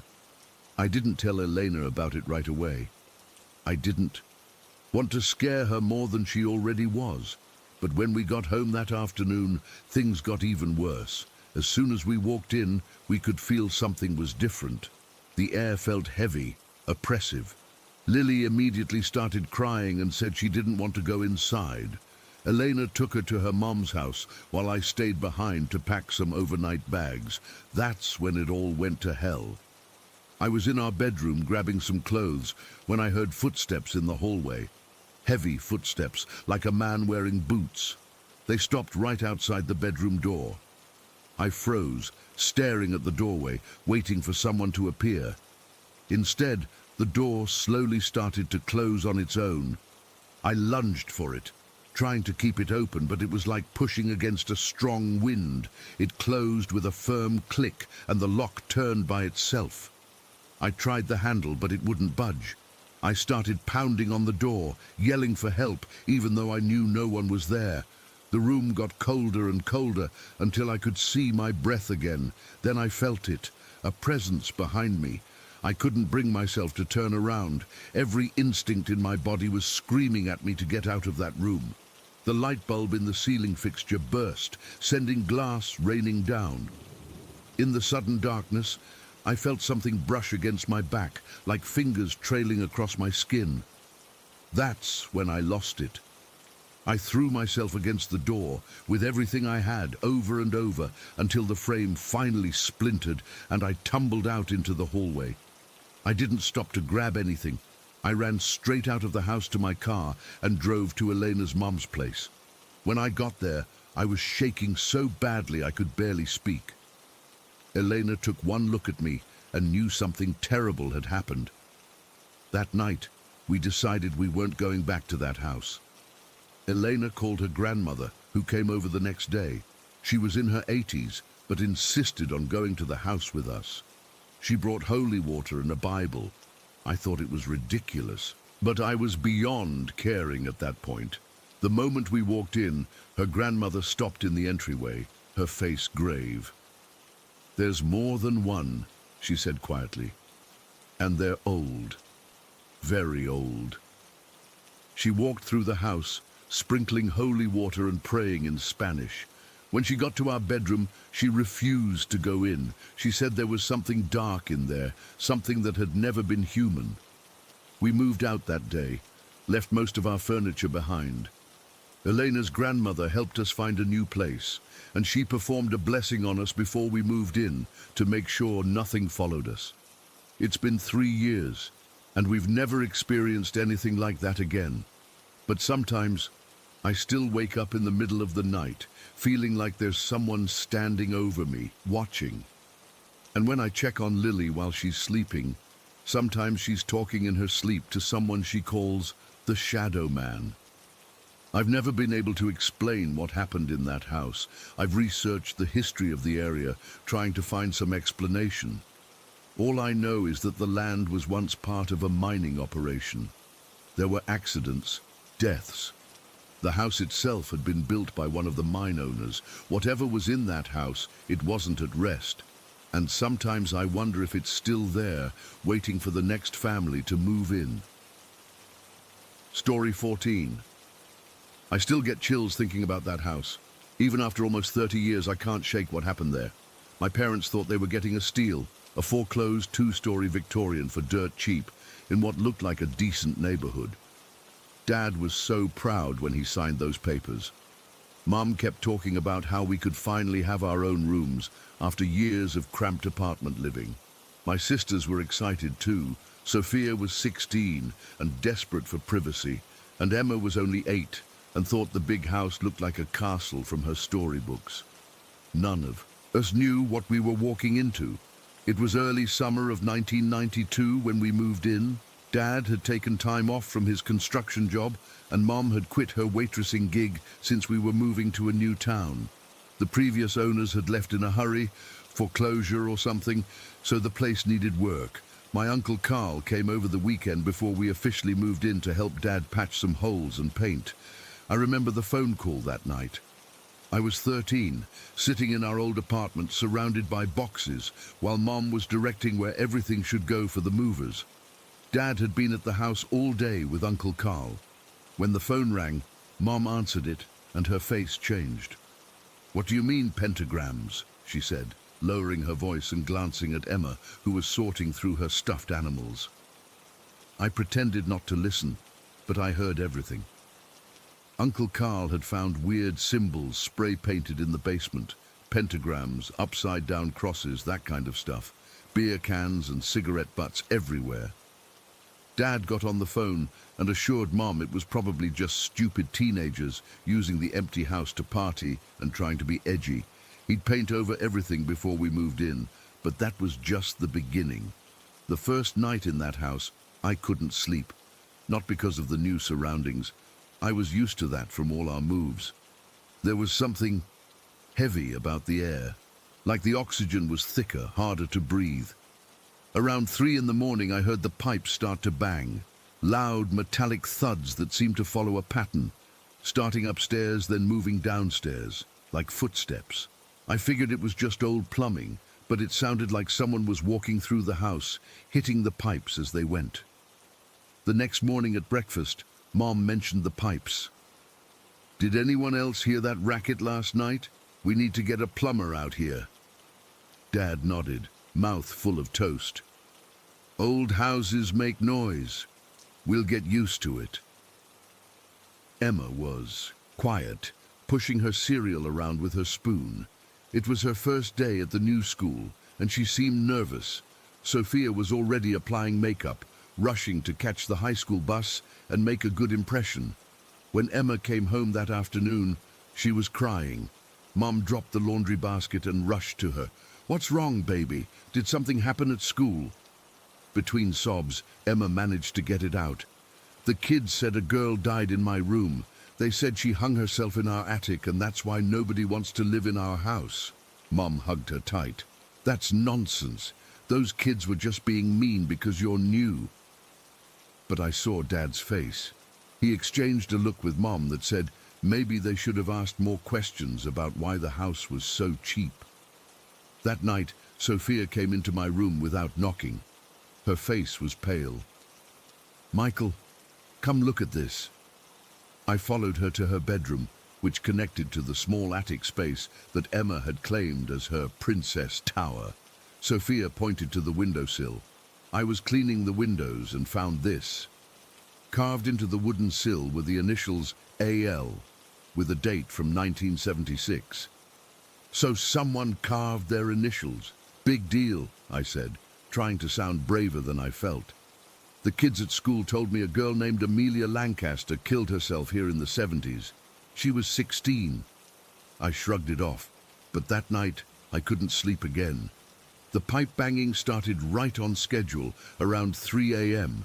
But this time I saw something else, a flash of white in the hallway outside my half-open door, like someone in a white nightgown walking past.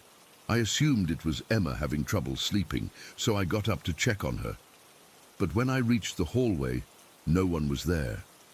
I checked Emma's room. She was sound asleep, wearing her pink Barbie pajamas, not white. I stood there for a minute, feeling the hair on my arms stand up. The air was freezing cold, even though it was summer and we didn't have air conditioning.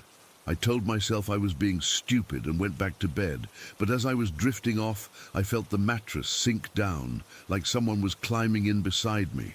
I felt pressure against my back, and then, I swear this happened, warm breath on my neck. I froze, too terrified to turn around. Eventually, I managed to convince myself it was just my imagination, and I must have fallen asleep somehow. This pattern continued for weeks. I'd see glimpses of a girl in white around corners or reflected in windows. The pipes would bang at night, always starting upstairs and moving down. Sometimes I'd hear footsteps in the attic above my room when everyone was accounted for downstairs. I never told anyone. I didn't want to scare Emma more, and I figured Sophia would just make fun of me. One night, about a month after we moved in, I was in the living room playing Super Nintendo when I heard Sophia scream from the kitchen. I ran in to find her and her boyfriend Todd standing frozen, staring at the ceiling. "What's wrong?" I asked. Sophia pointed toward the stairs. "Someone just walked through here. A woman in white. She went up toward the attic." Todd nodded, his face ashen. "I saw her too. She wasn't walking exactly. More like floating." My blood ran cold. "Emma's up there." We all raced upstairs to Emma's room. She was asleep, curled up with her teddy bear. Her hair was dry and she was wearing her usual pink pajamas, not white, not wet. "I swear to God, Michael," Sophia whispered. "We both saw a woman with long, dark hair in a white nightgown. She walked right through the kitchen and up these stairs. That night, the pipe banging was worse than ever. It was so loud that Dad got up and stormed around the house with a flashlight, checking all the plumbing. He couldn't find anything wrong. The next morning, over breakfast, he looked exhausted. "I'm calling a plumber today," he muttered. "Something's not right with this house." Mom touched his hand. Did you see anything strange last night? The question hung in the air. Dad wasn't the type to discuss anything supernatural. He was an Albanian immigrant who worked with his hands and dealt with concrete problems, not ghost stories. But he hesitated before answering. No, just the pipes. Later that day, I overheard him on the phone with Uncle Carl. I don't know, man. There's something off about this place. Last night I saw... He lowered his voice. I saw a woman in white walk past our bedroom door. When I got up to check, no one was there. My skin crawled. Dad had seen her too. The plumber came and found nothing wrong with our pipes. The electrician found nothing wrong with our wiring, even though lights would flicker for no reason. The heating guy found nothing wrong with our furnace, despite cold spots throughout the house. One night, about 2 months after we moved in, I woke up to Emma screaming. We all rushed to her room. She was sitting up in bed, pointing to the corner. She's there! She's watching me! There was nothing there that I could see, but the corner was ice cold when I walked through it. Mom started sleeping in Emma's room after that. Sophia began spending more nights at friends' houses. Dad worked longer hours. We were all finding excuses to be away from home. The worst incident happened on a Saturday when it was just me and Sophia at home. Mom had taken Emma shopping and Dad was at work. We were in the kitchen making sandwiches when we both heard it. A girl's voice, softly singing upstairs. We looked at each other, frozen. That's not the TV, Sophia whispered. I didn't leave anything on. We crept upstairs together, following the sound to Emma's room. The singing stopped as soon as we reached the door. The room was empty, but sitting on Emma's bed was a small doll we'd never seen before. An old-fashioned porcelain thing with a cracked face and a white dress. Where did that come from? I asked, my voice shaking. Sophia shook her head. I don't know. It wasn't there this morning. We stood there staring at it, neither of us willing to touch it. Then suddenly, without any wind or movement, Emma's bedroom door slammed shut behind us. We both screamed and yanked it open, running downstairs and out the front door. We sat on the porch until our parents came home. When we told Mom about the doll, she went upstairs to check. She came down looking confused. There's no doll in Emma's room, she said. The next day, Sunday dinner, something bizarre happened. We were all sitting at the table when Emma casually said, "The girl in the white dress was watching me sleep again last night." The table went silent. Mom and Dad exchanged looks. "What girl, honey?" Mom asked carefully. "The one who lives in the attic. She comes down at night to check on me. Sometimes she sings to me." I felt like I was going to throw up. Sophia's fork clattered onto her plate. Dad cleared his throat. "Emma, there's no girl in the attic." That's when it happened, the moment that still gives me nightmares. Sophia spoke up first. "I've seen her too. A woman in a white nightgown with long dark hair." Mom's face went pale. "The woman who walks past our bedroom at night?" I couldn't believe what I was hearing. "You've seen her too? I thought it was just me." Dad put down his fork. "I see her standing at the foot of our bed sometimes, just watching." We all stared at each other in shock. For months, we'd all been seeing the same thing and saying nothing, each of us thinking we were imagining it or going crazy. That night, we stayed up late talking about everything we'd experienced. The singing, the footsteps, the cold spots, the pipe banging that followed a pattern through the house, the pressure on our beds at night like someone sitting down. 2 days later, Dad put the house up for sale. We moved out within a month, taking a loss on the property. We never talked about that house again, not as a family. It became this unspoken thing we all experienced, but couldn't explain. Sometimes I look up that address online, curious about who lives there now. The house has changed hands 6 times since we left. No one stays longer than a year or two. I drive by it sometimes when I'm back in town. It looks normal from the outside, just an old Victorian that needs some work, but I never slow down or stop. I can't shake the feeling that if I looked up at the attic window, I might see a girl in white looking back at me. And I still can't sleep if my bedroom door is open even a crack. Story 15. I've been hesitating to write this down for months now. Part of me worries people will think I'm making it up or that I've lost my mind. But I need to get this off my chest because I can't sleep properly anymore. And maybe someone else has experienced something similar at old industrial sites. For context, I worked as a night security guard at the Westfield chemical factory for 2 years until I quit 3 months ago. The place was built in the early 1900s and looks exactly like you'd imagine. Red brick buildings with tall windows, concrete floors stained with decades of chemical spills, and machinery that's been updated over the years but still has that creepy vintage industrial feel. The complex is huge, about 12 buildings spread across 20 acres, surrounded by a chain-link fence topped with barbed wire. When I first took the job, I needed the money badly. The overnight shift paid better than day security, and I figured I could handle the solitude. The hiring manager mentioned in passing that they had trouble keeping night guards, but I assumed that meant people got bored or fell asleep on the job. If only that had been the case. My first month was uneventful. I'd make my rounds every 2 hours, checking that doors were locked, nothing was leaking, and no one had broken in. The place was dead quiet except for the usual building. Noises, pipes creaking, the hum of emergency lights, the occasional rodent scurrying around. I'd spend the rest of my shift in the security office, watching the monitors and reading to stay awake. The weird stuff started so gradually, I almost didn't notice it. First, it was just lights. I'd lock up Building C after my rounds, only to glance back 10 minutes later and see lights on in windows I knew I'd turned off. At first, I thought I was forgetting things, so I started double-checking every switch. But it kept happening. One night, I watched the light in the manager's office turn on while I was standing outside the building. I immediately radioed my supervisor, thinking someone had broken in. We both went to check, but the door was still locked from the outside. When we entered, the office was empty, the light was on, and there was no sign of entry. My supervisor mumbled something about faulty wiring and told me not to worry about it. But it wasn't just lights. I started hearing things too. Building E was the worst.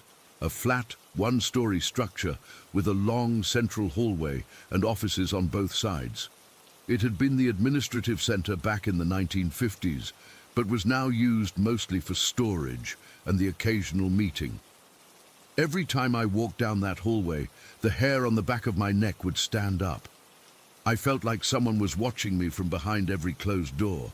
About 6 months into the job, I started hearing whispers in Building E. They were quiet at first, just soft murmurs that I could barely make out. I'd check each office, thinking maybe someone was working late, but they were always empty. The whispers seemed to follow me down the hallway, sometimes sounding like fragments of conversations, sometimes just sighs or breathing. I made sure all computers and equipment were powered down, thinking it might be some kind of electronic interference, but it made no difference. One night in my 8th month, I was doing my 2 a.m. rounds in Building E when I heard what sounded like a woman crying. It wasn't faint this time. It was clear as day, coming from the old filing room at the end of the hall. I called out, thinking maybe someone had snuck in, but there was no answer, just more sobbing. I approached the door slowly, my flashlight shaking in my hand. The crying stopped the moment I put my hand on the doorknob. When I opened the door, the room was completely empty. Just rows of metal filing cabinets filled with yellowed papers no one had touched in years. I mentioned this to Dave, the day guard who relieved me in the mornings. He got this strange look on his face and asked if I'd been in the workshop yet. When I said no, he just nodded and said, "Good, try to avoid it if you can." When I pressed him for details, he clammed up and said he had to go. That was the last time Dave ever spoke to me about anything other than strictly job-related stuff. Of course, after that conversation, I became fixated on the workshop. It was in Building H, a large warehouse-like structure that housed heavy machinery used for maintaining the factory equipment. I'd been in there before during my rounds, but had never experienced anything unusual. For a few weeks, I did my rounds quickly there, not lingering, but nothing happened, and I started to think Dave had been messing with me. Then came the night that made me start looking for another job. It was a Tuesday in November, just after midnight. I was alone on the premises. Not even the usual skeleton maintenance crew was around. The weather was awful, pouring rain and gusting wind that made the old buildings creak and groan more than usual. I was in the security office watching the monitors when I noticed movement on the camera for Building H, the workshop. It looked like shadows moving across the walls, but there was no clear source of what was casting them. I grabbed my radio, flashlight and keys and headed out. The rain soaked me within seconds as I crossed the yard to Building H. As I approached, I could hear a faint mechanical hum coming from inside. I figured maybe someone had left something running, though that was strictly against protocol because of the fire risk. When I unlocked the workshop door, the sound hit me like a wall. It wasn't one machine, it was all of them. Drills, saws, lathes, grinders. Every piece of equipment in the place was running at full power. The noise was deafening, and the air was filled with the smell of hot metal and machine oil. But there wasn't a single person in sight. I stood frozen in the doorway, my mind struggling to make sense of what I was seeing. These machines required keys to operate. They had safety protocols. They couldn't just turn on by themselves, all at once. I moved toward the main circuit breaker panel on the far wall, having to squeeze between active machines. As I passed the industrial drill press, it suddenly changed pitch, the bit digging deeper into nothing. The lathe to my right started spinning faster, metal shavings somehow flying off it despite no metal being worked. A handheld grinder lifted slightly off its workbench, the disc spinning so fast it was just a blur. By the time I reached the emergency shutoff, I was running. I slammed my hand against the big red button and everything went dead at once. The sudden silence was almost as shocking as the noise had been. My ears were ringing, and I could hear my own heartbeat pounding. Then I heard footsteps coming from the storage area in the back of the workshop. Heavy, deliberate steps on the concrete floor. I didn't wait around. I bolted for the door, locked it behind me, and ran through the rain back to the security office. I spent the rest of that shift huddled there, watching the monitors and jumping at every sound. Nothing else happened, but I didn't do any more rounds that night. The next day, I tried talking to my supervisor about it. His response chilled me more than the incident itself. He cut me off, mid-sentence, and said, "We don't discuss maintenance issues with security personnel. Your job is to check for intruders, not worry about equipment." When I insisted that what I'd seen wasn't normal, he leaned in close and said, "Listen carefully. People who ask too many questions about this place don't last long. The management doesn't appreciate curiosity. Just do your job and forget what you think you saw." After that, I started asking around. Not directly, I wasn't stupid, but I'd casually bring up the factory's history when talking to long-time employees. I pieced together bits of information. There had been accidents over the years, chemical spills, machinery malfunctions. People had died there. In the 1970s, 3 workers were killed when a vat of chemicals overheated and exploded. In the 80s, a maintenance worker was found crushed in the gears of a machine that had supposedly been turned off. But the most disturbing story was from the 1950s. A female secretary, they called them that back then, was found dead in the filing room of Building E, the same room where I'd heard crying. The official report said she'd committed suicide, but the older employees would mutter that she'd been murdered for discovering something she shouldn't have. The incidents got worse after I learned these stories. It was like whatever was haunting the place knew I was onto it. The whispers in Building E became louder, sometimes forming words I could almost understand. Lights would turn on and off when I was watching directly. I'd feel cold spots so intense my breath would fog even in the summer heat. The workshop, though, I avoided that place as much as possible, doing the bare minimum checks required. But even from outside, I could sometimes hear machines powering up when I walked by, only to fall silent when I looked through the windows. 2 months ago, I was doing my rounds in Building D when all the doors along the hallway slammed shut, simultaneously. Not just closed, slammed with enough force to shake dust from the ceiling. I stood there in the suddenly silent hallway, my flashlight beam shaking visibly, when I heard it. Footsteps approaching from behind me. Heavy boots on concrete, getting closer. I turned around slowly, my light sweeping the empty hallway. There was no one there, but the footsteps kept coming, getting louder, closer. I could even hear the sound of breathing now, ragged and angry. My light flickered, dimmed, and went out. In the darkness, I felt something brush against my face, like fingers but cold and slick with something wet. That was it for me. I dropped my flashlight and ran blindly down the hall, fumbling with the exit door. I didn't stop running until I reached the security office, where I immediately called my supervisor and quit. He didn't even sound surprised, just asked me to finish my shift and said my final paycheck would be mailed. I still drive past that factory sometimes, and I always see the lights on in Building E, even when the place is supposed to be empty.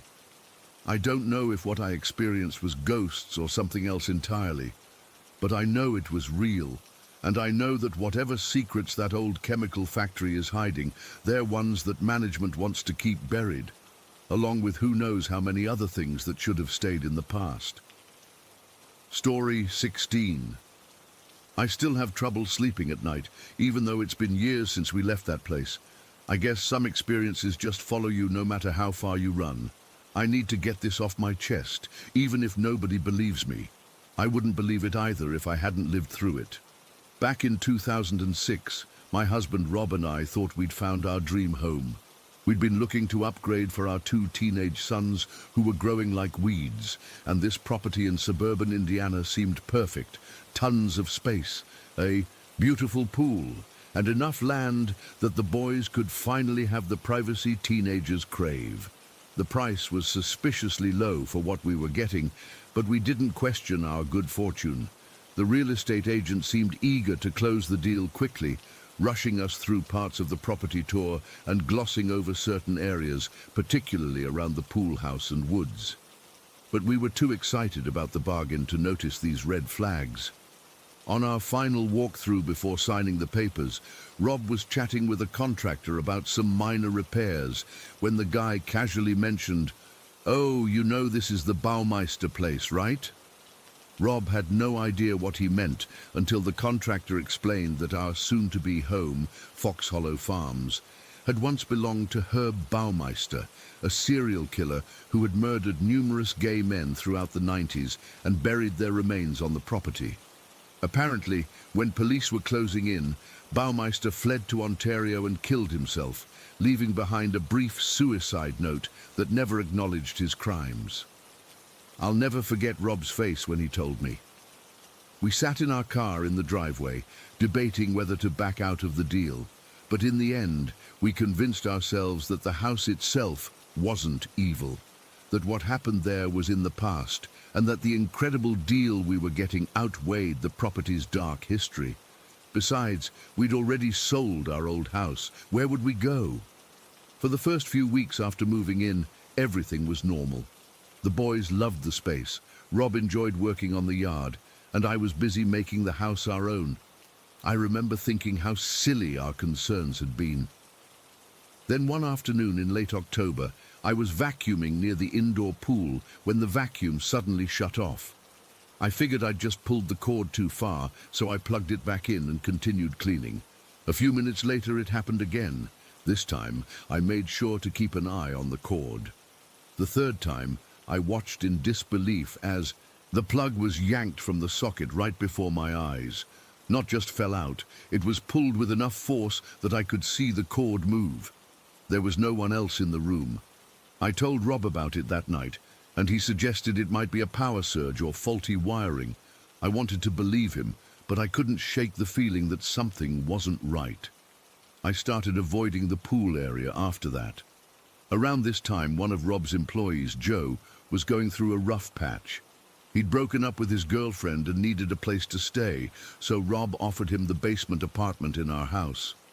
It was a separate living space with its own entrance, kitchen and bathroom. Joe was grateful and moved in right away. About a week after Joe moved in, he mentioned to Rob that he'd been having trouble sleeping. He described having intense nightmares that sometimes caused him to sleepwalk, which had never happened to him before. Rob brushed it off as stress from the breakup, but I wasn't so sure. One morning, Joe came upstairs looking absolutely exhausted. When I asked what was wrong, he told me he'd been woken up around 3 in the morning by aggressive knocking on his door. He thought it might be one of us needing something, but when he opened the door, no one was there. He checked outside, thinking maybe someone had knocked and run away, but the motion sensor lights hadn't been triggered, and there were no footprints in the light dusting of snow that had fallen that night. I started noticing other strange things around the house. Items would disappear and reappear in different places. The temperature would drop dramatically in certain rooms for no apparent reason, and sometimes, when I was alone in the house, I'd hear footsteps upstairs or doors closing when no one else was home. One evening in early November, I was washing dishes and happened to glance out the kitchen window. I froze. There was a man standing at the edge of our woods, watching the house. He was wearing a red t-shirt despite the cold weather, and he was just staring. I called for Rob, but by the time he came to look, the man was gone. Rob searched the property but found nothing. He suggested it might have been a hiker who got lost, but we both knew there were no hiking trails nearby. A few days later, Joe's dog escaped through an open door and ran into the woods. Joe chased after him, and when he returned about 20 minutes later, he was pale and shaking. He told us he'd found his dog cowering under a fallen tree, and as he was coaxing him out, he saw a man in a red t-shirt watching him from between the trees. When Joe called out to him, the man didn't respond, but slowly backed away until he disappeared into the thicker part of the forest. Joe said there was something off about the way the man moved, like his feet weren't quite touching the ground. After that incident, the activity in the house intensified. Joe reported that the handle on his apartment door would turn by itself, as if someone was trying to get in. One night, he was in his bathroom when the door suddenly burst open with such force that it dented the wall behind it. No windows were open, and there was no draft that could explain it. But the most terrifying incident happened in mid-December. Joe was in his kitchen making a sandwich when he heard water dripping behind him. He turned around and saw puddles forming on his floor, as if someone soaking wet had walked through. As he stood there, confused, he saw a man run past his doorway, a man with wet hair and clothes clinging to his body.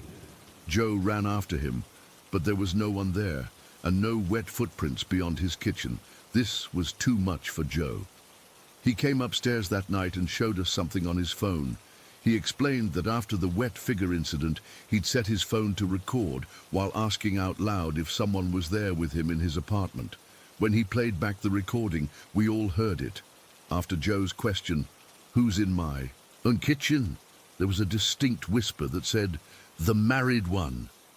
Rob and I looked at each other in horror. Herb Baumeister had been married with children while committing his crimes.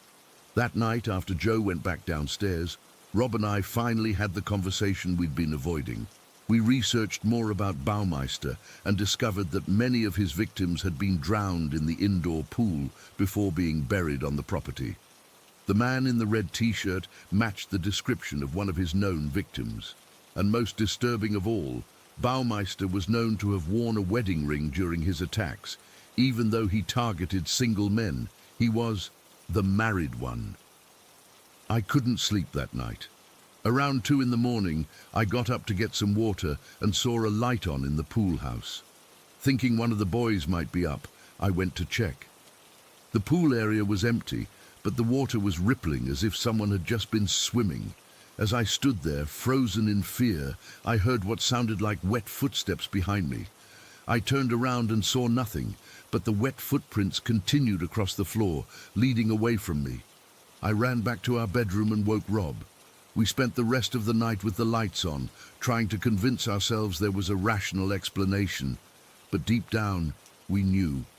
Our house was haunted not just by the spirits of Baumeister's victims, but by Baumeister himself.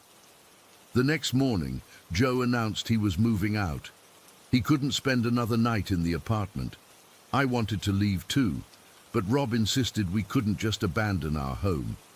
He suggested we have the house blessed or bring in paranormal investigators. I agreed to try, even though I doubted it would help. That day, while Rob was at work and the boys were at school, I was alone in the house doing laundry when I heard someone call my name from the pool area. The voice sounded like Rob's, so I went to check, even though part of me knew he wasn't home. The pool house was empty, but as I turned to leave, all the doors slammed shut simultaneously. The temperature dropped so quickly I could see my breath. Then I heard a voice right behind me whisper, "You don't belong here. This is my home." I've never run so fast in my life. I grabbed my keys and phone and drove straight to Rob's office. I refused to go back to the house alone. That night, we stayed in a hotel, and within a week, we had put Fox Hollow Farms back on the market. We sold the house at a significant loss, not caring about the money anymore. We just wanted out. We moved across the state and tried to put the experience behind us. But sometimes, I still wake up in the middle of the night feeling like someone is watching me. And occasionally, I swear, I can smell chlorine in our new house, even though we don't have a pool. To this day, I don't know exactly what was happening at Fox Hollow Farms. Were we really being haunted by Herb Baumeister and his victims? Or did our knowledge of the house's history make us imagine things that weren't there? All I know is that I've never felt such oppressive, malevolent energy as I did in that house, and I never want to feel it again. Some places just have too much darkness in their past to ever truly be a home. Story 17. I've been a delivery driver for Papa Pete's Pizza for nearly 3 years now. It pays the bills while I finish my associate's degree, and usually it's pretty straightforward. Take pizza from point A to point B, collect money, repeat. But what happened last Friday night has me questioning everything I thought I knew about reality. I was nearing the end of my shift around 10:30 at night when the order came in. I remember because I was hoping to clock out early. It had been a slow night, and I was beat from pulling an all-nighter to finish a paper for my psychology class. Kelly, our shift manager, called me over with this weird look on her face. "Marcus, I've got an order, but I don't know. The guy on the phone sounded off." "Off how?" I asked, already reaching for the ticket. Like he was struggling to breathe or something. And he kept whispering, then suddenly getting loud. Gave me the creeps. She hesitated before handing me the ticket. "I'm only sending you or Mike on this one. No way I'm sending Amber or Jess." That should have been my first red flag. Kelly isn't the type to get spooked easily. She's a former army medic with 2 tours in Afghanistan, but I needed the tip money, so I just nodded and glanced at the order. Large pepperoni pizza, garlic knots, and a 2-liter Coke. The customer's name was listed as JJD, with an address in Oakwood Heights, a middle-class neighborhood about 15 minutes from the restaurant. "I'll take it," I told her, grabbing the warming bag. "Probably just some drunk dude." Before heading out, I did what I always do for late-night deliveries in unfamiliar areas. I checked my SIG 9mm in the glove compartment. I've got my concealed carry license, and after a delivery driver got robbed at gunpoint last year, I don't take chances. I'm not paranoid, just cautious. The GPS led me to a single-story bungalow set back from the street. It was the kind of house that just looks forgotten. Patchy brown lawn, paint peeling around the window frames, and all the curtains drawn tight. No porch light on, which is annoying as hell when you're trying to confirm an address in the dark. I pulled into the driveway and killed the engine. taking a moment to text my location to our delivery tracking system. Another safety protocol. The house was completely dark, except for what looked like maybe a dim light from somewhere deep inside. The neighborhood was quiet. Too quiet, honestly. No barking dogs, no TVs blaring through open windows. Nothing. As I walked up the cracked concrete path to the door, something felt off. It wasn't just the neglected appearance of the place. It was more like a heaviness in the air. My skin prickled despite the warm night, and I had this irrational urge to turn around and leave. I was about 10 feet from the door when I heard it, muffled shouting from inside. A man's voice, angry but unintelligible. I froze, pizza bag in hand, trying to make out words, but it was just this low, furious rumble. Then silence. For a second I considered going back to my car, but I figured maybe it was just the TV turned up loud, or someone on the phone. I've delivered to plenty of weird situations before, people mid-fight, obvious drug deals, once even a small religious ceremony that looked suspiciously like they were about to sacrifice a chicken. You learn to mind your business in this job. So I stepped up to the door and knocked firmly. "Papa Pete's delivery," I called out, trying to sound casual. Nothing. Complete silence. I waited about 30 seconds and knocked again, louder this time. That's when I heard a cabinet slam somewhere inside the house, not like someone gently closing it, like someone slammed it in anger. But still, no one came to the door. I pulled out my phone and called the number on the order ticket. It rang and rang until voicemail picked up, a generic automated message, no personal greeting. I hung up without leaving a message and tried knocking one more time. "Hello? I've got your pizza order." The lack of response was making me nervous now. I stepped back from the door and looked at the dark windows, wondering if I was being watched. Against my better judgment, I decided to walk around to the back of the house. Maybe they were in the backyard and couldn't hear me. I know, stupid move, but I really wanted that tip. The side yard was narrow and overgrown with weeds that brushed against my jeans. No exterior lights meant I had to use my phone flashlight, which cast eerie shadows across the peeling siding of the house. When I reached the back, I found the door had been boarded up with plywood sheets. They looked weathered, like they'd been there for months. That's when the hair on the back of my neck stood up. If the back door was boarded up and no one was answering the front, who had slammed that cabinet? And who had placed the order? I was about to turn around when I heard it. A whisper that seemed to come from right beside my ear. "Get out!" I nearly dropped the pizza bag.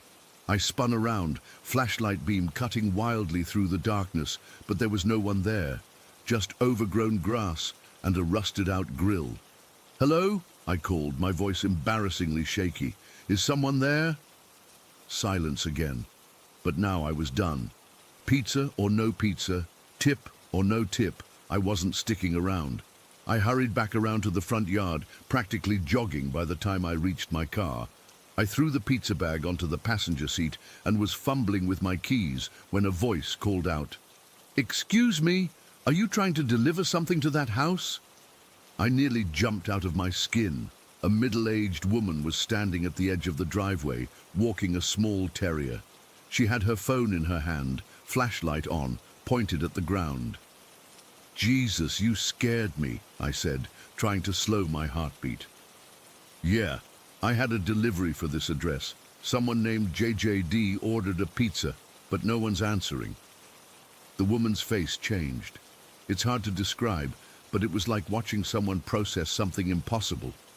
She took a step back, tugging her dog closer. "That's not possible," she said quietly.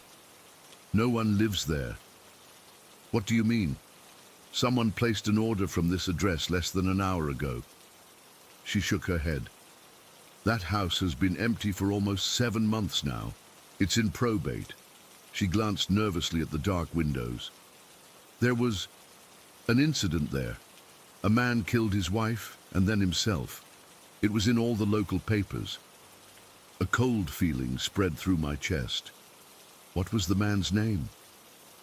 I don't remember his full name, but everyone in the neighborhood called him JJ. His initials were JJD. We saw it on all the police reports. She pulled her dog even closer.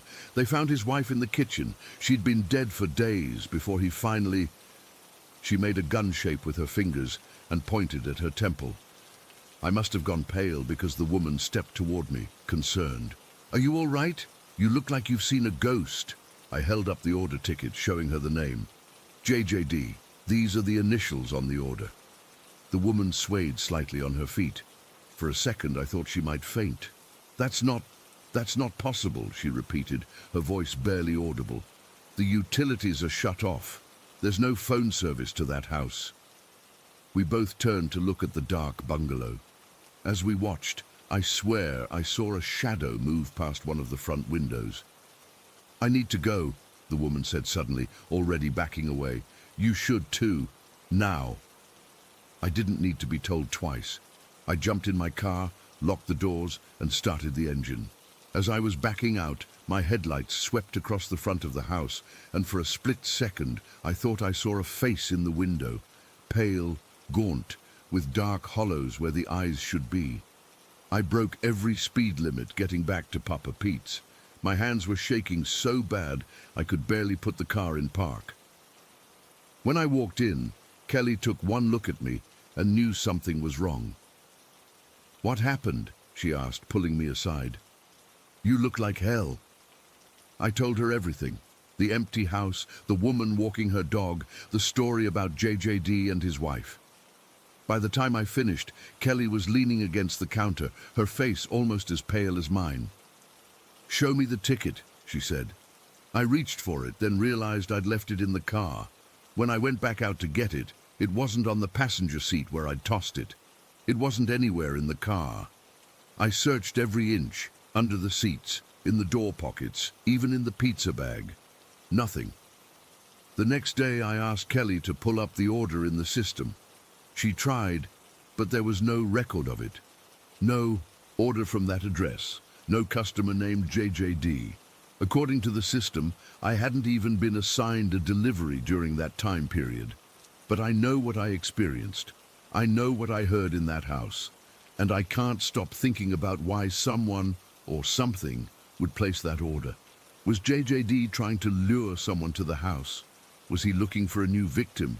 Or was he trying to tell us something about what happened that night? The worst part is, this isn't even the first time I've experienced something like this. 2 years ago, my dead grandfather called my mum's cell phone. The call showed up on her caller ID as coming from his old number, which had been disconnected after he died.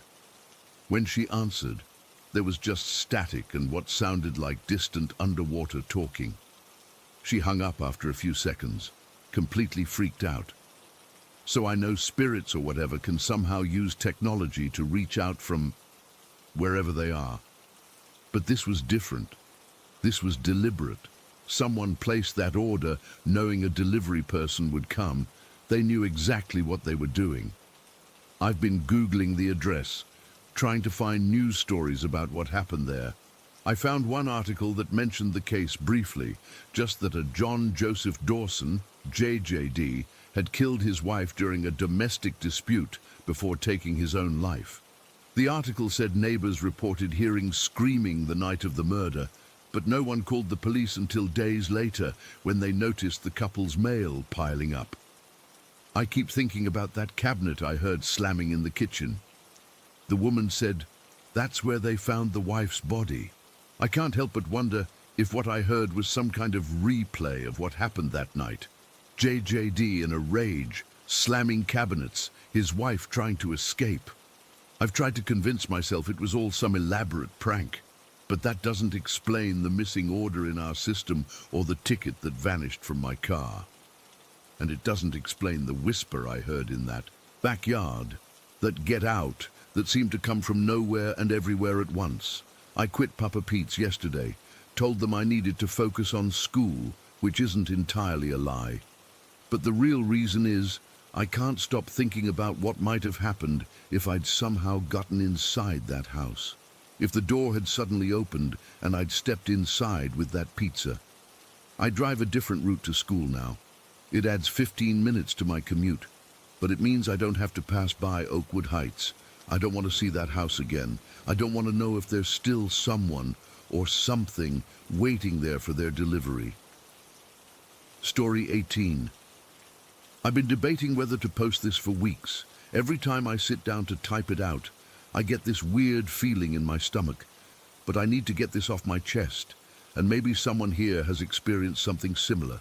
This happened about 3 months ago at the Naval Air Station Whidbey Island in Washington State. My 14-year-old son Ethan is super dedicated to soccer. He's on his school team, but he always wants extra practice. My husband works long hours at the base. We're a military family, and we've been living here for about 4 years now. Anyway, that evening, Ethan had been bugging me to take him to the athletic field on base. His regular coach had cancelled practice, but Ethan still wanted to get some drills in. It was already getting late, around 6:30 in the evening in early October, but I finally gave in because he promised it would only be for 30 minutes. The athletic field on base is pretty nice, well maintained with decent lighting. It's surrounded by these tall pine trees on one side that separate it from the rest of the base facilities. I've sat through countless practices there, and it's always felt completely normal and safe. I mean, we're on a military base, for crying out loud. When we arrived, there were a couple of other people finishing up their workouts, but they left pretty quickly. I decided to wait in the van instead of sitting on the bleachers because it was getting chilly. I parked where I could see Ethan clearly on the field.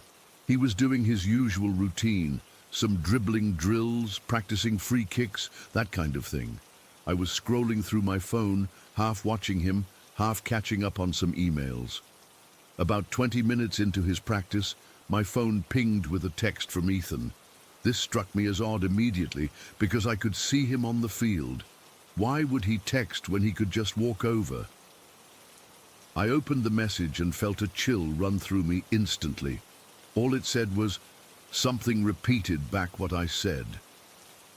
I looked up at Ethan on the field, and his body language had completely changed. He was frantically gathering his cones and ball, constantly looking around him. I'd never seen him move like that before, like he was genuinely afraid. Ethan isn't a fearful kid. He's the type who watches horror movies and laughs. Seeing him visibly scared made my mum alarm go off instantly. I tried to start the van to drive closer to the field entrance, but the weirdest thing happened. The engine just died. Completely. Not just stalled, everything electrical shut down too. The dashboard lights, the interior lights, everything went dark. My phone was still working, but the van was completely dead. I tried turning the key again and again. Nothing, not even a click. It was like something had completely drained all power from the vehicle. I pressed the hazard button, nothing. Tried the headlights, nothing. This van was only 3 years old and had never given me a single problem before. I texted Ethan back, "What's going on? The van won't start." He texted, "Coming now, don't get out." That "don't get out" part made my skin crawl. Why would he tell me that? I looked around outside the van windows, but the parking lot was empty except for us. The base was quiet as usual. Nothing. Seemed obviously wrong, but something felt off. The air felt heavier somehow. As Ethan got closer to the van, carrying all his gear and practically jogging, something even stranger happened. The van suddenly came back to life. The dashboard lit up, the radio turned on, startling me half to death, and when I turned the key, the engine started perfectly. It was as if nothing had been wrong at all. Ethan yanked open the passenger door and threw his gear in the back seat, then jumped in beside me. His face was pale, and he was breathing hard, not from exertion, but from fear. His hands were shaking. "Mom, can we please go? Now?" His voice cracked a little. I put the van in drive and started to pull away, but I needed to know what happened. "Ethan, what's going on? What repeated back to you?" He kept looking out the window as we drove, like he was making sure nothing was following us. "I was practicing, right?" And I made this really good shot into the corner of the goal. No one was around. I was completely alone on the field after those last people left. He took a deep breath before continuing. So I scored this goal, and I said out loud, "That's a banger," just celebrating to myself, you know? And then I heard someone say, "That's a banger," in my exact voice. Like, my exact voice, Mom. Same tone, same everything. I felt goosebumps rising on my arms. Maybe it was just an echo, I suggested, but even as I said it, I knew that made no sense. The field was open, nothing for sound to bounce off of like that. No, Mom, it wasn't an echo. It sounded like it came from the tree line. He pointed back toward the pine trees we were now driving away from. At first, I thought maybe someone was messing with me, so I said something else. I said, "I'm going to dip out now." And whatever it was, it said the exact same thing back to me, in my voice, with the same kind of nervous tone I had. I gripped the steering wheel tighter. "Did you see anyone?" "No." I looked everywhere. There was nobody. I grabbed my phone to text you, and while I was texting, I heard movement in the trees, not like wind, like something big moving around. That's when I packed up. We were at the main road now, heading toward our housing area. Ethan was still visibly shaken. "Mom, can we pray?" he asked quietly. This request startled me a bit. Ethan hadn't asked to pray together since he was maybe 10 or 11. We're not super religious, but we do attend chapel services sometimes. I nodded and started a simple prayer as I drove, asking for protection and safety. Ethan's amen at the end was fervent. The whole drive home, which was only about 8 minutes, felt much longer. I kept checking my rearview mirror, half expecting to see something following us. The van worked perfectly the entire time, which somehow made the earlier mechanical failure even more unsettling. When we got home, my husband Dave and our older son Josh were already there. Dave was making dinner, and he could tell something was wrong the moment we walked in. Ethan immediately launched into what happened, his words tumbling out quickly. Dave, ever the practical military man, immediately tried to rationalize it. "It was probably just some guys from the base playing a prank," he said. "They might have had some kind of playback device or something." "Dad, no one was there," Ethan insisted. And the voice, it was exactly mine, like perfectly. No device can do that instantly. What Josh said next made my blood run cold. "Actually," he said, looking up from his phone, "my friend Marcus told me about something similar happening to him when he was camping near Deception Pass last summer. He said he was alone collecting firewood, and he was humming some song, and something started humming the exact same tune back to him from the trees. He thought it was his buddies messing with him, but when he got back to camp, they were all there and had been the whole time." Dave rolled his eyes. "Now you're just freaking them out more with campfire stories." But I could tell even he was a bit unsettled by the coincidence. I told him about the van dying and then mysteriously working again, and he suggested maybe there was some kind of electromagnetic interference on the base that could explain both the voice phenomenon, if someone was using some kind of equipment, and the van issues. It sounded reasonable when he said it, but it didn't feel reasonable. It didn't explain the sick feeling in my stomach, or why Ethan, my brave soccer star, was still checking the locks on our doors before bed that night. We've lived on or near military bases our whole marriage, and there are always rumors about weird tests and equipment, but this felt different. This felt, I don't know how to explain it, primal, like something ancient rather than technological. Ethan refused to go back to that field for 2 weeks. When he finally did return for team practice, he made sure he was never alone, and he stayed close to his coach and teammates the entire time. He told me later that everything felt normal again, but he still gets quiet when we drive past those pine trees. I asked around discreetly to some other military spouses, trying not to sound crazy, if they'd heard of anything strange happening on the athletic field. Most hadn't, but one woman, whose husband works in communications on the base, gave me an odd look and said, "My daughter won't go near there after sunset anymore. Says it feels like someone's watching her." Since that day, our van has worked perfectly. No electrical issues whatsoever. Ethan is mostly back to normal, though he doesn't practice alone anymore. Sometimes I catch him looking over his shoulder when we're in open spaces, especially near wooded areas. I've gone back and forth trying to rationalize what happened. Was it some kind of sophisticated prank? Was it some classified military technology being tested that we accidentally encountered? Or was it something else, entirely? Whatever it was, knew exactly how to mimic my son's voice instantly, and somehow affected our vehicle at the exact same time. The thing that keeps me up at night is thinking about what might have happened if Ethan hadn't texted me right away.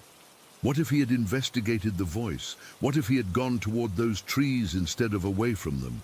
We still live on the base. Dave's contract has another year. Ethan still plays soccer. Life goes on. But something changed for us that evening. There's a wariness now, an awareness that something, someone on this base can perfectly mimic human voices, and I have no idea why. Has anyone else experienced anything like this? I still get chills thinking about it, and I'm not sure I'll ever feel completely comfortable on that part of the base again. Story 19. I've never been one to believe in ghost stories. At least, not until 3 years ago when my mother passed away from cancer. That's when things started to change at my father's house in Jakarta. I'm still trying to make sense of what happened last Christmas, and I can't shake the feeling that something is very wrong with that place. For context, I grew up in that house. It's a 2-story building in a quiet neighborhood in Jakarta. After my mother died, I moved out with my wife and 3 kids to a smaller place across town. My father insisted on staying in the old family home alone, despite my concerns. He's always been stubborn that way. The first incident happened about 2 years ago when I was staying overnight to help my father with some house repairs. I woke up around 1 in the morning to a sound I'll never forget.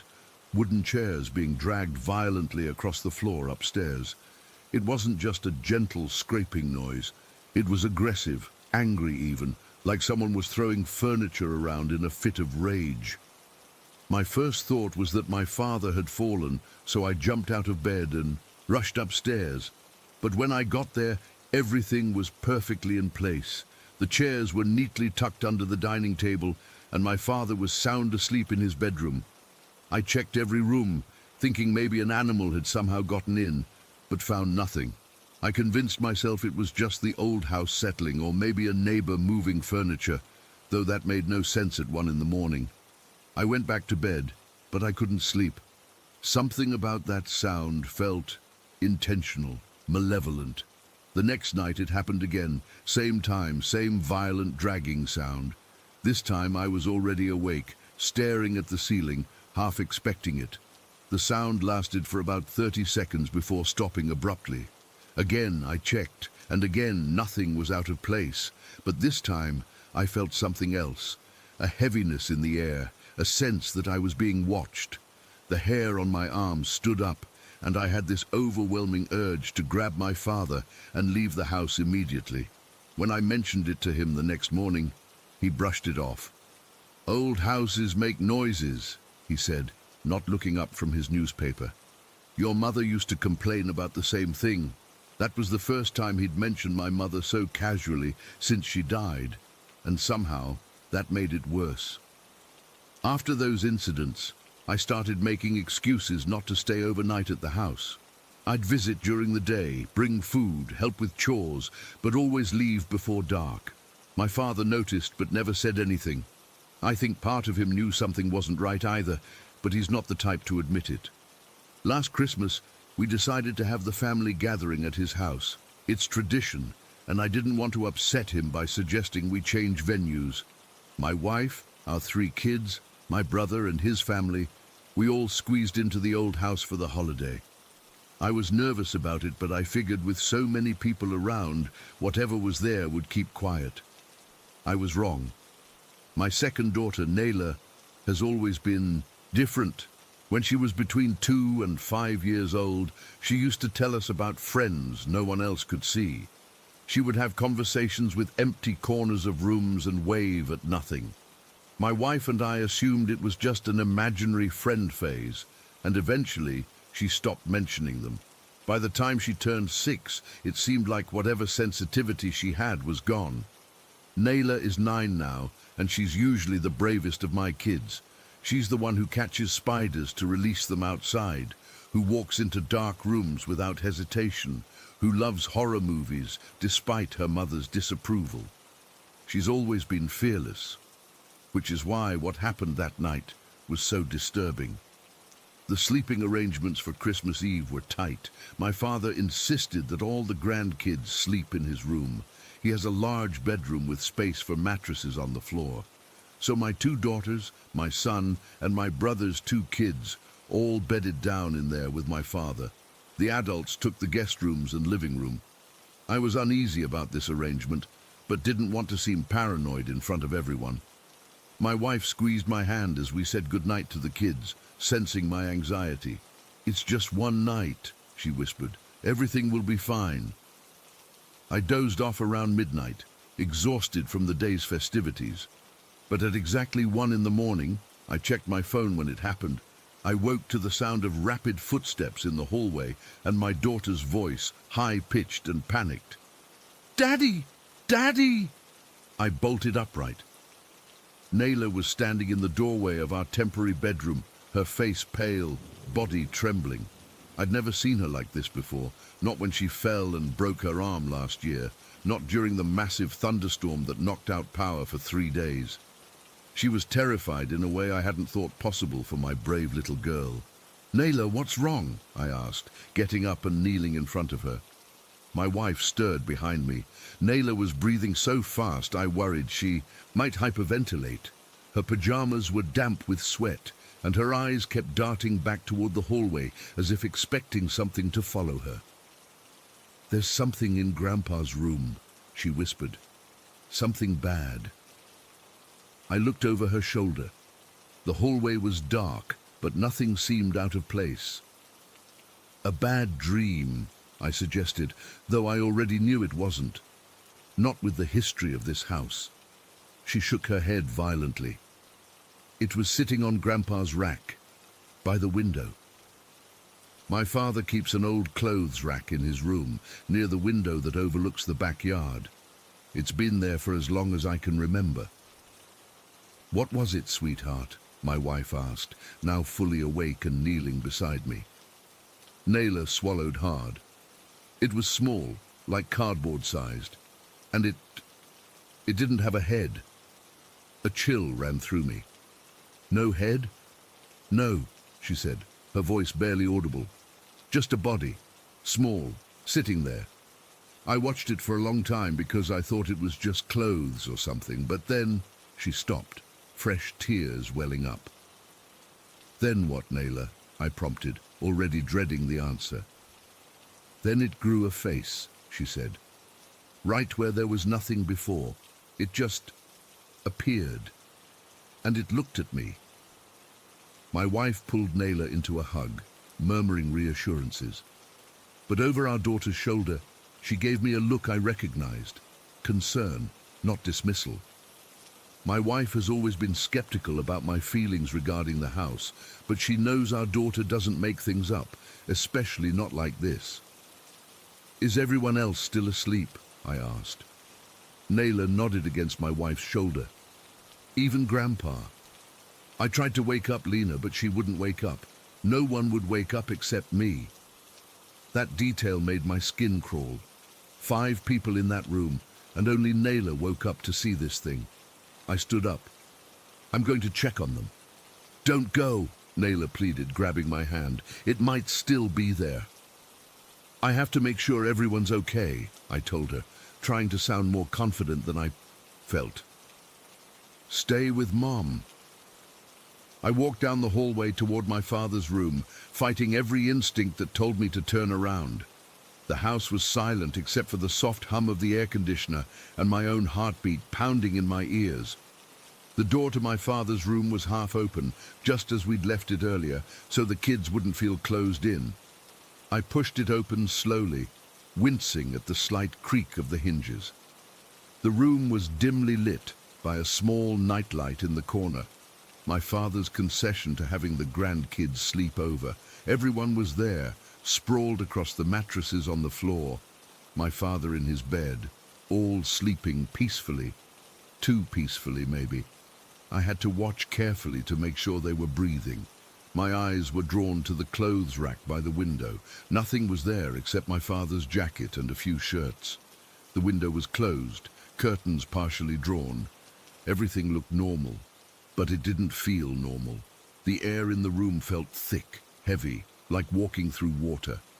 And despite the air conditioning, there was a smell I couldn't place. Something musty and old, like wet leaves or soil. I stepped further into the room, moving carefully between the sleeping children to get closer to the rack. As I approached, the temperature seemed to drop. I could see my breath fogging slightly in front of me, which made no sense in Jakarta's perpetual heat, even with air conditioning. I reached the rack and examined it closely. Nothing unusual, just clothes hanging as they should. But as I turned to leave, something caught my eye. On the wooden floor beneath the rack was a small, damp patch. I crouched down to look closer. It wasn't water. It was too viscous, slightly darker than it should be in the dim light. I touched it with my fingertip and pulled back immediately. It was warm. I backed away, wiping my finger frantically on my pajama pants. I didn't want to know what that substance was. I just wanted to get everyone out of that room. I started with my father, shaking his shoulder gently. "Dad, wake up," I whispered urgently. He mumbled something and rolled over but didn't wake. I shook him harder. "Dad, please." Finally, his eyes fluttered open. "What's wrong?" he asked, voice thick with sleep. "We need to move the kids," I said, trying to keep my voice steady. "Naila saw something in here." To my surprise, he didn't argue. He just nodded slowly and sat up. "I was having a strange dream," he said quietly. "About your mother." I didn't ask for details. I didn't want to know. Together, we woke the other children. They were unusually groggy, almost drugged, especially my older daughter, who kept falling back asleep mid-sentence. It took both of us to get all 5 kids out of the room and into the living room, where we set up emergency sleeping arrangements on couches and chairs. No one else had seen anything unusual, only Naila. But when I told my father exactly what she had described, the headless figure, the face appearing, something changed in his expression. "What?" I asked, noting his reaction. He hesitated, then said, "Your mother mentioned something similar once, about a year before she got sick. I thought she was just tired from her medication. That was the first I'd heard of this." "Mum saw this thing too?" He nodded slowly. "She said she woke up one night and saw a small figure sitting on that same rack. She didn't say it was headless, but—" He trailed off, looking suddenly older than his 70 years. "But what?" "She said its face wasn't right, that it kept changing." We didn't sleep the rest of that night. We sat in the living room, lights on, watching over the kids as they finally fell back into a fitful sleep. My wife joined us, and we talked in low voices about what to do next. I wanted to leave immediately, pack everything up and go back to our house, but it was the middle of the night on Christmas Eve. My father, for the first time, seemed genuinely shaken. "I've heard things," he admitted. "Noises for years, even when your mother was alive. But I always told myself it was just the house settling." "The chairs dragging upstairs," I said. It wasn't a question. He looked at me, surprised. "You heard it too?" "2 years ago. Both nights I stayed over." We sat in silence for a moment, digesting this shared confirmation. "I used to think spirits were just lost souls," I said finally. "Harmless echoes of people who once lived. But this—" I glanced at Naila, now sleeping fitfully beside her siblings. "This isn't that. This is something else." My father nodded slowly. Your mother always said this house had a weight to it.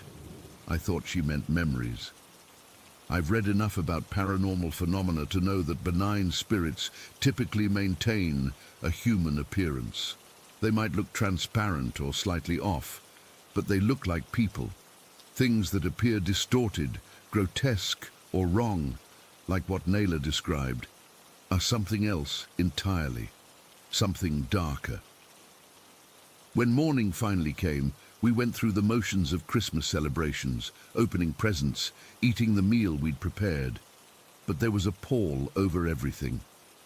Naylor stayed close to me all day, jumpy and watchful. The other kids sensed something was wrong, but didn't ask questions. As soon as it was socially acceptable, we packed up and left. I made my father promise to stay with my brother for a few days while we figured out what to do next.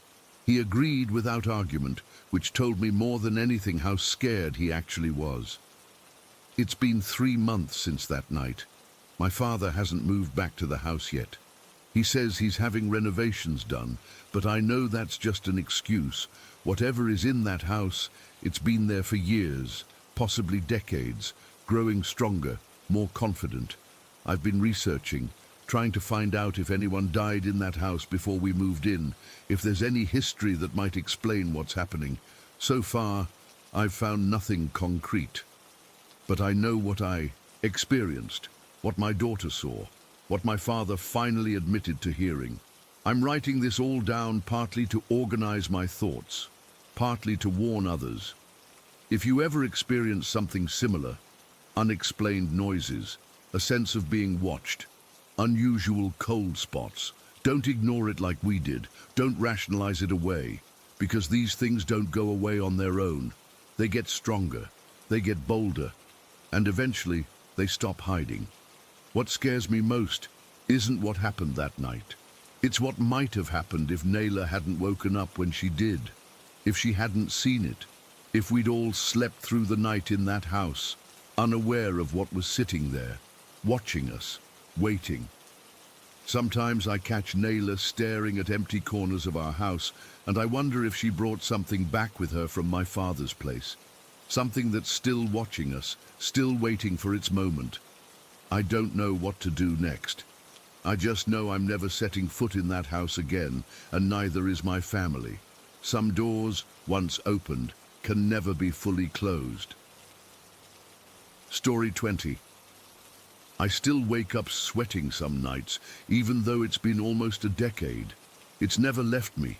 That feeling of being watched, of knowing something was out there that shouldn't be. I've never shared this with anyone except my girlfriend, but she thinks I'm just being dramatic. Maybe typing it out will help me process it. I don't know. This all started back in 2014. I was 16, living with my parents in rural Ohio. Our house was at the edge of town, with fields stretching out behind us for miles. My bedroom was on the second floor, and my bed was pushed right up against the window. I used to love that spot. I could see the stars at night without having to get up. Little did I know that view would end up haunting me for years. It was either late June or early July. School was out, and the nights were warm. I remember, because I'd been sleeping with just a sheet over me. That night, I crashed around 11 after playing video games with my friends online. Nothing unusual, just a normal summer night. I woke up suddenly around 2:30 in the morning. Not like gradually waking up. It was instant, like someone had snapped their fingers right next to my ear. My eyes just popped open. I wasn't groggy at all, which was weird. I was wide awake, alert, almost like something had called me to consciousness. The first thing I noticed was how quiet it was. Usually you can hear crickets, maybe an occasional car on the distant highway, or the hum of the air conditioner. But there was nothing. Complete silence.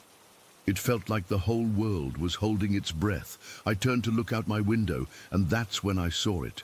There was this star in the sky, except it couldn't possibly be a star because it was way too bright. I mean, this thing was literally glowing, like someone had hung a spotlight in the sky. It was silvery white and seemed to pulse slightly. At first, I thought maybe it was Venus or something, but I'd never seen a planet look like that before. As I stared at it, trying to figure out what I was looking at, the star began to move. Not like how stars appear to move when you stare at them too long and your eyes play tricks on you. This was deliberate movement. It started descending slowly, in a straight line, coming down toward the fields behind our house. My heart was pounding so hard I could feel it in my throat. The object grew larger as it got closer, and I could see now it was perfectly round, like a sphere.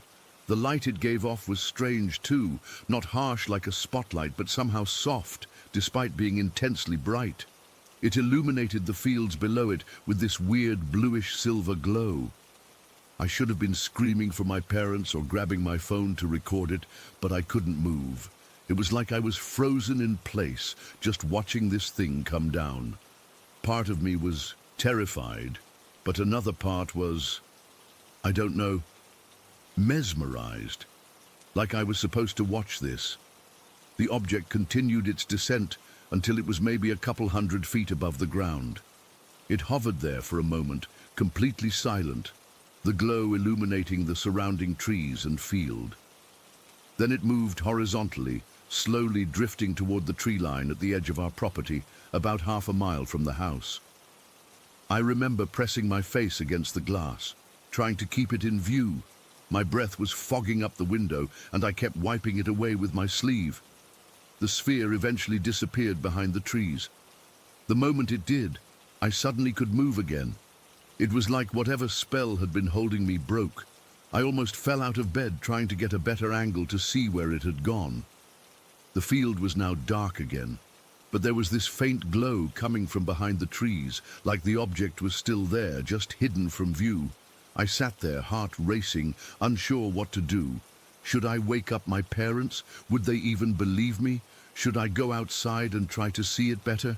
That thought made my skin crawl. No way was I going out there alone.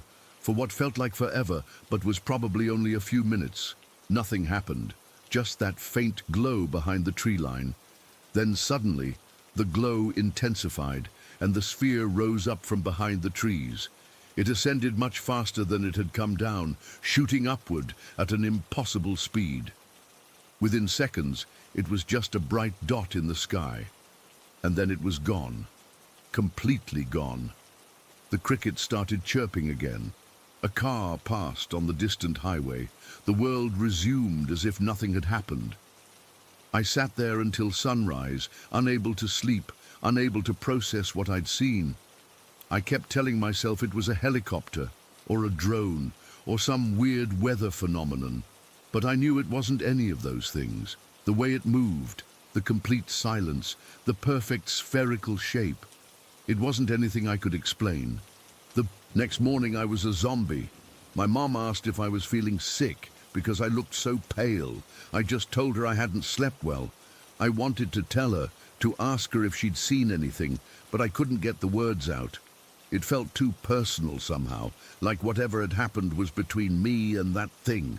I spent the day searching online for reports of strange lights in the sky, checking local news, even looking at UFO reporting websites. Nothing. Not a single mention of anything unusual in our area. I even rode my bike out to the spot where I thought the object had descended, searching for, I don't know, burn marks, footprints, evidence. There was nothing there, just the same old field with the same old trees. That should have been the end of it. A weird night, an unexplained sighting, something to tell my future kids about someday. But it wasn't the end. About a month later, I had my first dream. In it, I was in my bedroom, looking out the window just like that night. The same bright light appeared in the sky, but this time, when it descended, it didn't stop at the tree line. It came right down into our backyard, hovering just above the grass. In the dream, I went downstairs and outside to look at it. As I approached, the sphere seemed to notice me and began to change. Its solid form started to blur and shift, transforming into something that looked exactly like a cloud, but it was nighttime, and there were no other clouds in the sky. I woke up sweating, my heart racing just like it had that night. The dream felt so real, so vivid, that for a moment I thought it had actually happened. I jumped out of bed and looked out the window, half expecting to see a cloud-disguised UFO in our yard. There was nothing there, of course, but the dreams kept coming, at least once a month, sometimes more often. Always the same basic scenario. The UFO appears, I see it, sometimes it lands, sometimes it hovers, sometimes it transforms into a cloud. But it's always there, always watching, always aware of me just as I'm aware of it. The dreams got more detailed over time. In some, the sphere would hover for minutes in our yard, occasionally emitting beams of light that would scan across the ground. In others, it would perform impossible aerial maneuvers, zigzagging across the sky at speeds nothing man-made could achieve. The worst dreams were the ones where it would transform from a sphere into a cloud right in front of me, as if it was intelligent enough to know it needed to hide. These dreams have continued for years now. I've moved 3 times since then, but they follow me. The setting changes to match wherever I'm living, but the visitor remains the same. I've tried to rationalize it. Maybe I saw a weather balloon that night, or some experimental aircraft, and my teenage mind exaggerated it into something more mysterious. Maybe the dreams are just my subconscious processing that unexplained event, giving it meaning and continuity, but that doesn't explain the physical reactions I have during these dreams. The racing heart, the cold sweat, the feeling of being watched. It doesn't explain why, even now as a 25-year-old adult with a job and bills and all the normal stuff of life, I still can't sleep with my bed near a window.